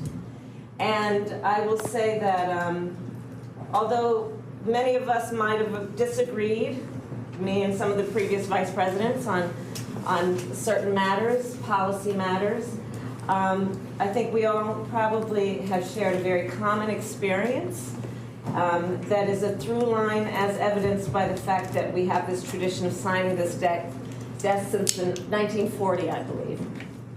And it is the work of caring about our country. It is the work of understanding we hold these offices in the public trust with the duty and the responsibility to uphold the oath we take, to respect, to defend the Constitution of the United States, to do our work on behalf of the people of the United States. And so I stand in a long tradition as the 49th Vice President of the United States, in a long tradition of vice presidents who have signed this desk, and I do so with great honor and with the knowledge that our work here has mattered, it has meaning, it has impacted people we may never meet, people who may never know our name, but who are ever, forever grateful for the work that you each and we all together have done. So I thank you all, and with that, I'm going to go out and start.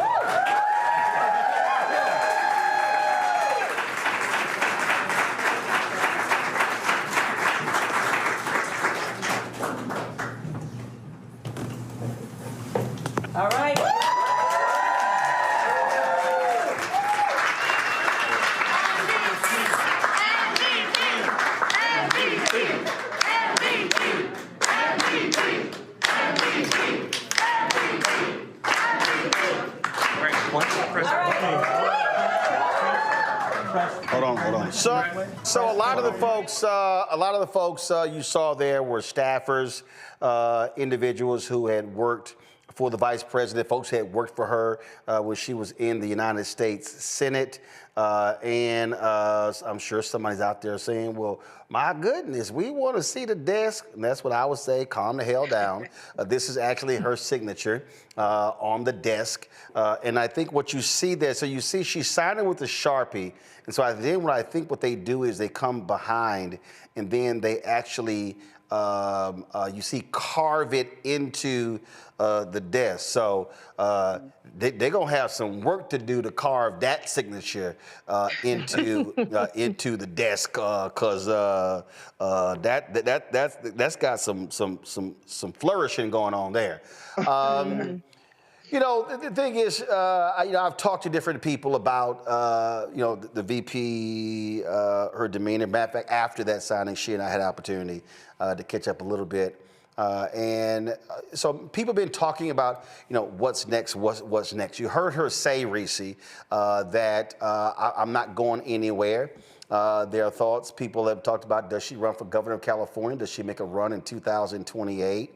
What happens next? What I would say, Reese, the first thing is completely cut off any and every one of the folk who are running your campaign.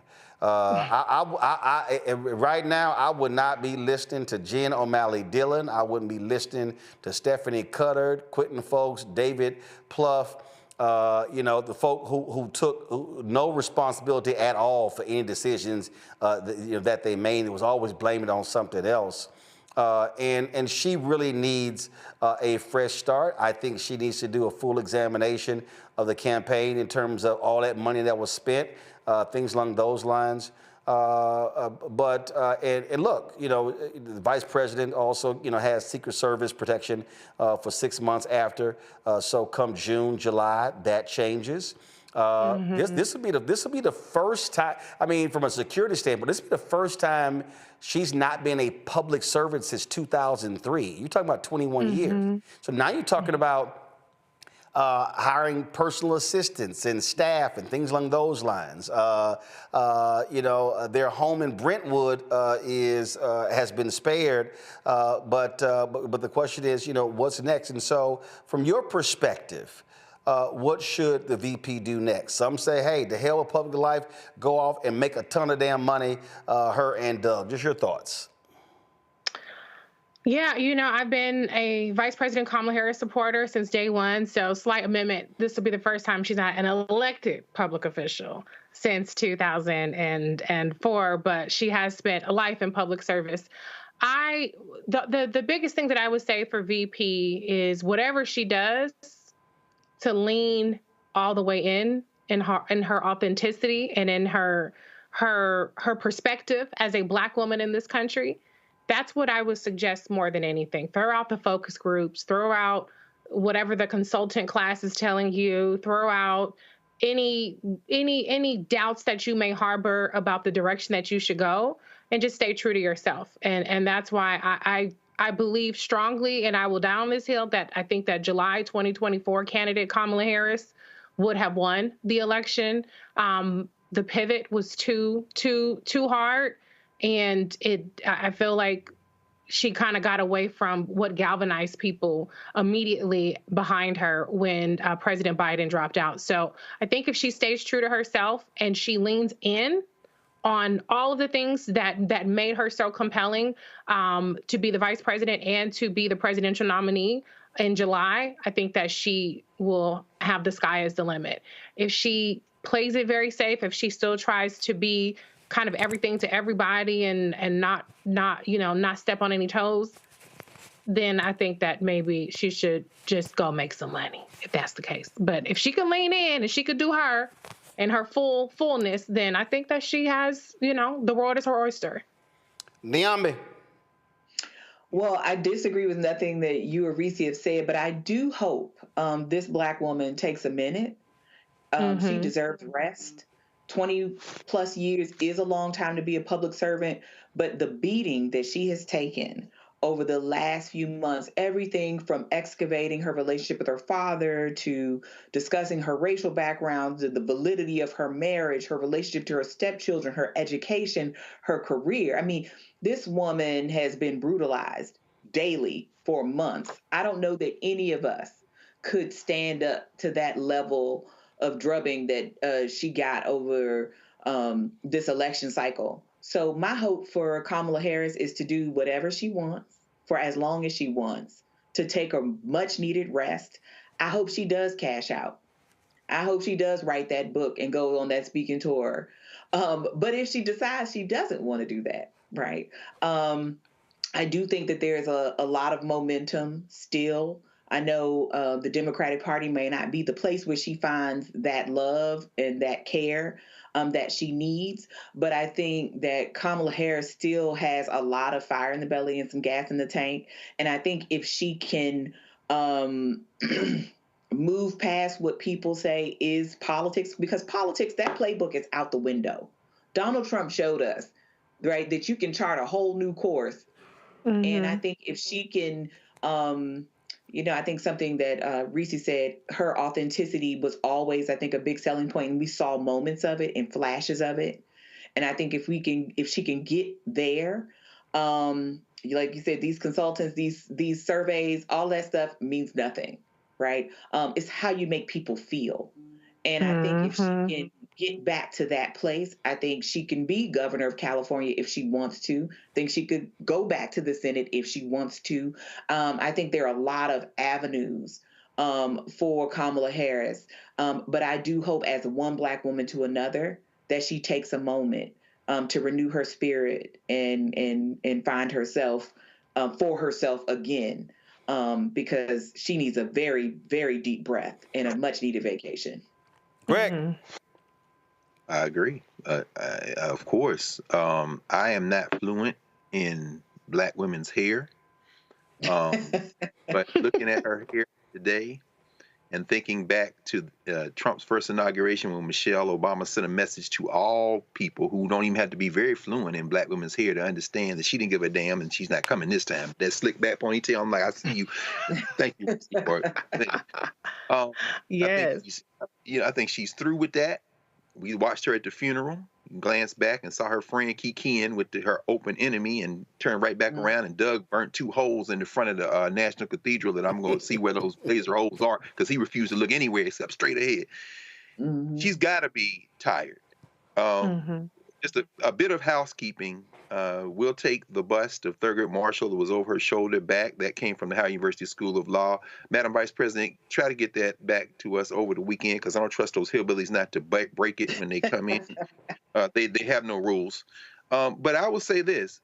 Kamala Harris is an intriguing figure. The United States has fewer years in front of it than it has behind it. It won't be here in 200 years.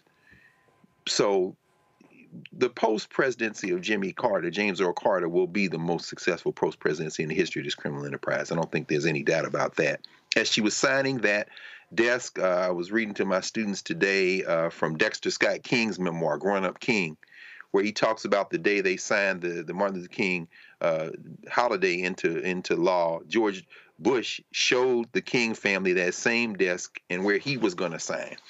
And so there's a lot of history in that room. Kamala Harris stands at a crossroads that really there's no precedent for in American history.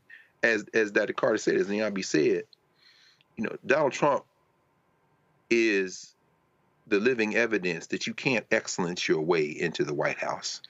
Hillary Clinton, Secretary of State, you could be the senator. It doesn't matter, because when a white man stands up, gives that primal urge scream, whiteness answers, as John Henry Clark said. You can't be over. I think the governor of California is intriguing. I think it would add to the resume. It would also give her a chance to manage a huge state with what close to 40 million, 35 million people. I mean, it's intriguing. I don't know that would necessarily be something that she should perhaps pursue, or anybody would try to pursue in the next election cycle.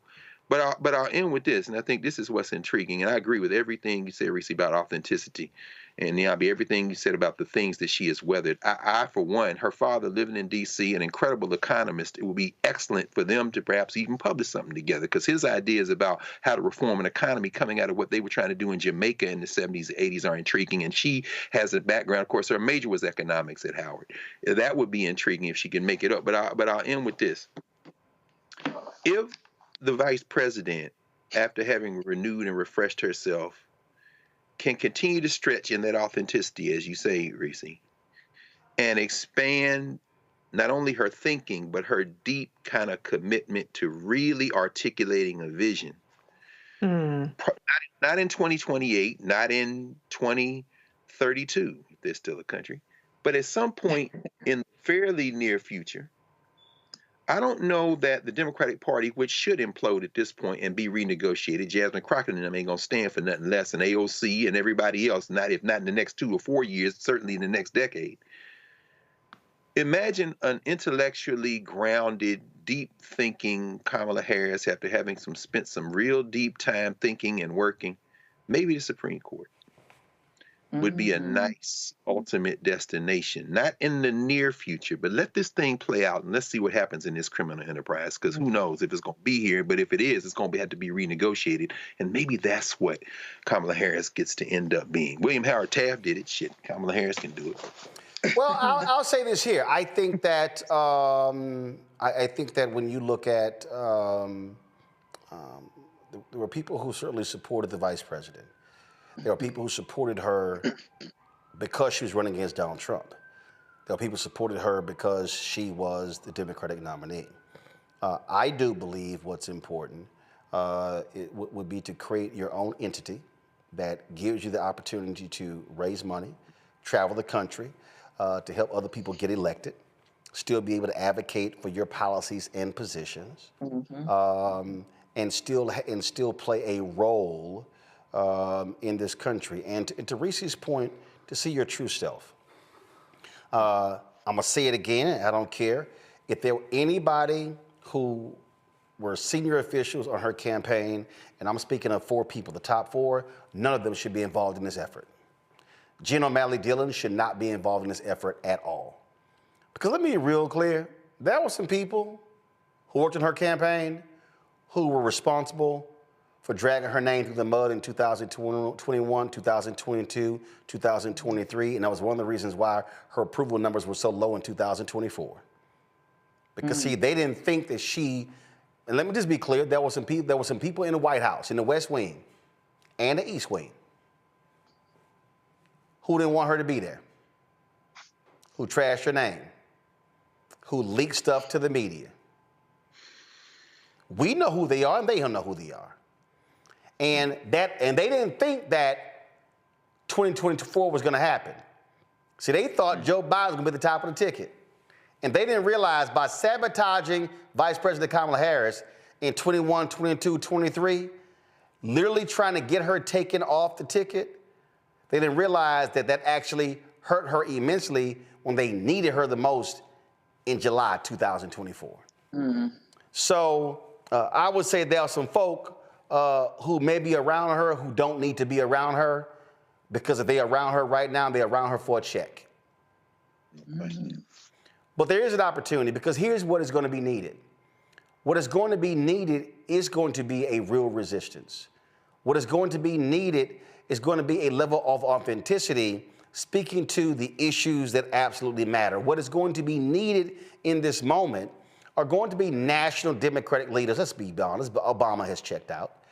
He pops in, he pops out. So his focus is his presidential center. We know that. Michelle Obama has made it perfectly clear, yo, I'm good with all of this. I don't need to be doing this. And that's fine. She doesn't have to. And she doesn't need to. But what is required right now, I know there are people I can hear all the people talking about, oh, young leaders and all this sort of stuff like this here, but Vice President is 60. She ain't 82-year-old Joe. She still has vigor. She still has fight. And that is going to be needed. And let me be real clear. Running for governor, all this drama right now with the wildfires and all sort of stuff, I don't see being the governor of California is a downgrade. Because while she was the first black female vice president and she wanted to be the first female president, she could also become the first black female governor in American history. Yeah. And the reality is, the California economy is the 4th largest in the world. Exactly. And what will be needed in 2027 and 2028 will be governors who are kicking the ass of Trump and Vance. That's right. And so fighters are needed. And I do believe that Vice President Kamala Harris, come 12:01 p.m. on Monday, will be unburdened by the shackles, the invisible shackles that were put on her, that invisible straitjacket and duct tape and handcuffs, where people were dictating what she could say and where could she go. Now she doesn't have those limitations placed upon her. And as Reese said, now she can be her true self. But the key is you gotta be your true self. And you gotta be willing to say what's necessary, even when it makes some other folks uncomfortable. That's it. That's it. Even when it makes some other folk mad. So I do wish her well. She got messed over in a huge way. And y'all heard me say it, and I've had it confirmed by numerous people. Numerous Democrats, including some who served Joe Biden in the West Wing, did not want her on the ticket in 2024. They undermined her. They sabotaged her. And unbeknownst to them, they didn't realize that old Joe was going to be so feeble and screw the debate up so bad, they needed her. And let's be real clear. Even though Vice President Kamala Harris lost, she saved their asses. She did. She did. She saved their asses. Democrats came within 3 of winning the House. They won critical Senate races. And the electoral margin would have been a hell of a lot larger if she wasn't on the ticket. And I'm telling you, she did her part. But there were some folks who were running her campaign who were absolutely abysmal because they were so arrogant. They never listened to the other people around them who were warning them on what type of campaign to run, and listen to the ground and touch the people on the ground. Instead, they'd rather spend millions of dollars on concerts. So, tough loss, but I think there's a serious future for the vice president. Last point here, some of y'all, I saw some of y'all commenting, you were asking. Yesterday I had the Bill Russell hoodie on. Matter of fact, I hate hoodies, actually. I do. I wish they cut that damn hood off. I just don't like hoodies. I don't like all that damn cloth in the back. I just do. Actually, I'll probably just take my hoodies in and just get all of them hoodies just removed and restitched. I just hate them. Just give me a crew neck. I'm good. So the brothers with Eastside Golf, when they were on the show, they actually sent me this. And so you see on the front, it says change. And on the back, you see what it says here on the back. So 1961 was when the PGA Tour lifted their Caucasian-only clause. And so they have a whole line of items. In fact, let me go over here. So I have them up here. I have not worn them on the golf course, but in addition to hats and hoodies and shirts, now just leave the camera right there, y'all. We good. Don't worry about it. They also partnered with Air Jordan for these 1961 golf shoes. Let me see if I can step back into the light.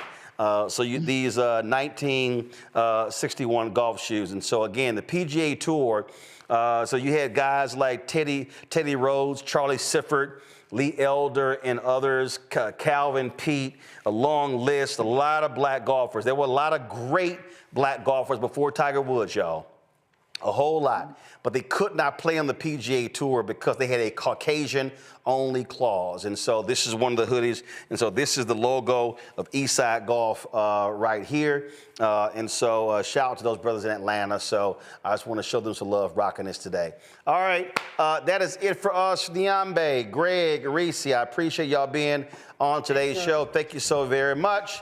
Folks, support the work that we do. I told y'all that we are going to sit here and swing hard every single day, fighting misinformation, disinformation, and speaking truth when other people are running and avoiding what the truth is.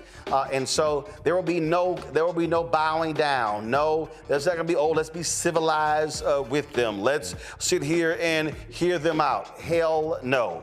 We do not make room for thugs and thuggish behavior. And so we are going to be truth tellers every single day for the next 4 years, like we've always been every day for the last 6 years. And so your support for us is critical. Again, the goal is to get 20,000 of our fans contributing on average $50 each, which of course is $4.19 a month, 13 cents a day. We don't have millionaires and billionaires cutting us checks. So your donations are critical. And so there are multiple ways in which you can support us. Cash App is one of them. Now you can't give to us direct on Cash App because Cash App changed their rules and closed down all of our accounts. And so if you use Stripe, you can still give to us, and it's a lot easier. You can do it with Square as well, but it's too damn convoluted and complicated. So use Stripe. This is the QR code, or you can simply go to blackstarnetwork.com. You can see the QR code as well to use Stripe. I'll post this periodically on our social media as well. Plus, you can go to PayPal. You can give to us via PayPal. Of course, PayPal is paypal.me/rmartinunfiltered.com. If you want to give to us on Venmo, it's venmo.com/rmunfiltered. Zelle, 2 emails, Roland@RolandSMartin.com, Roland@RolandMartinUnfiltered.com. Checking money order, you can mail to P.O. Box 57196, Washington, D.C., 20037-0196. You can get my book, White Fear, How the Browning of America is Making White Folks Lose Their Minds, available at bookstores nationwide. Get the audio version I read on Audible. You buy that book, proceeds of that come right back into the show. Also, get your gear. Get your Roland Martin Unfiltered merchandise. Of course, our shirts, Don't Blame Me, I Voted for the Black Woman, Project Survive 2025, or Survive Project 2025. And then we may need to flip that, Keenan, because it makes more sense to say Survive Project 2025. Project Survive 2025. I'm not sure about that one. But I do like hashtag we try to tell you, FAFO 2025. So QR code is there as well, or go to rolandmartin.creator-spring.com, or go to blackstarnetwork.com. And don't forget, download our Black Star Network app. All of our content is there. Recent interviews with Earth, Wind & Fire and T.I., plus the others. If you want to see the multi-part series when I went to Ghana and Liberia, it's there as well. So check all of that out, folks. Download on your iPhone, your Android phone. Also download on various devices, Android TV, Apple TV, Android TV, Roku, Amazon Fire TV, Xbox One, Samsung Smart TV. Folks, that's it. I'll see y'all tomorrow right here on the Black Star Network. Y'all know how we always sign off. And yes, I'm rocking the black cowboy hat today. Holla! Black Star Network is here. Oh, no punch! I'm real revolutionary right now. Thank you for being the voice of Black America. All momentum we have now, we have to keep this going. The video looks phenomenal. See, there's a difference between Black Star Network and black-owned media and something like CNN. You can't be black-owned media and be scared. It's time to be smart. Bring your eyeballs home. You dig?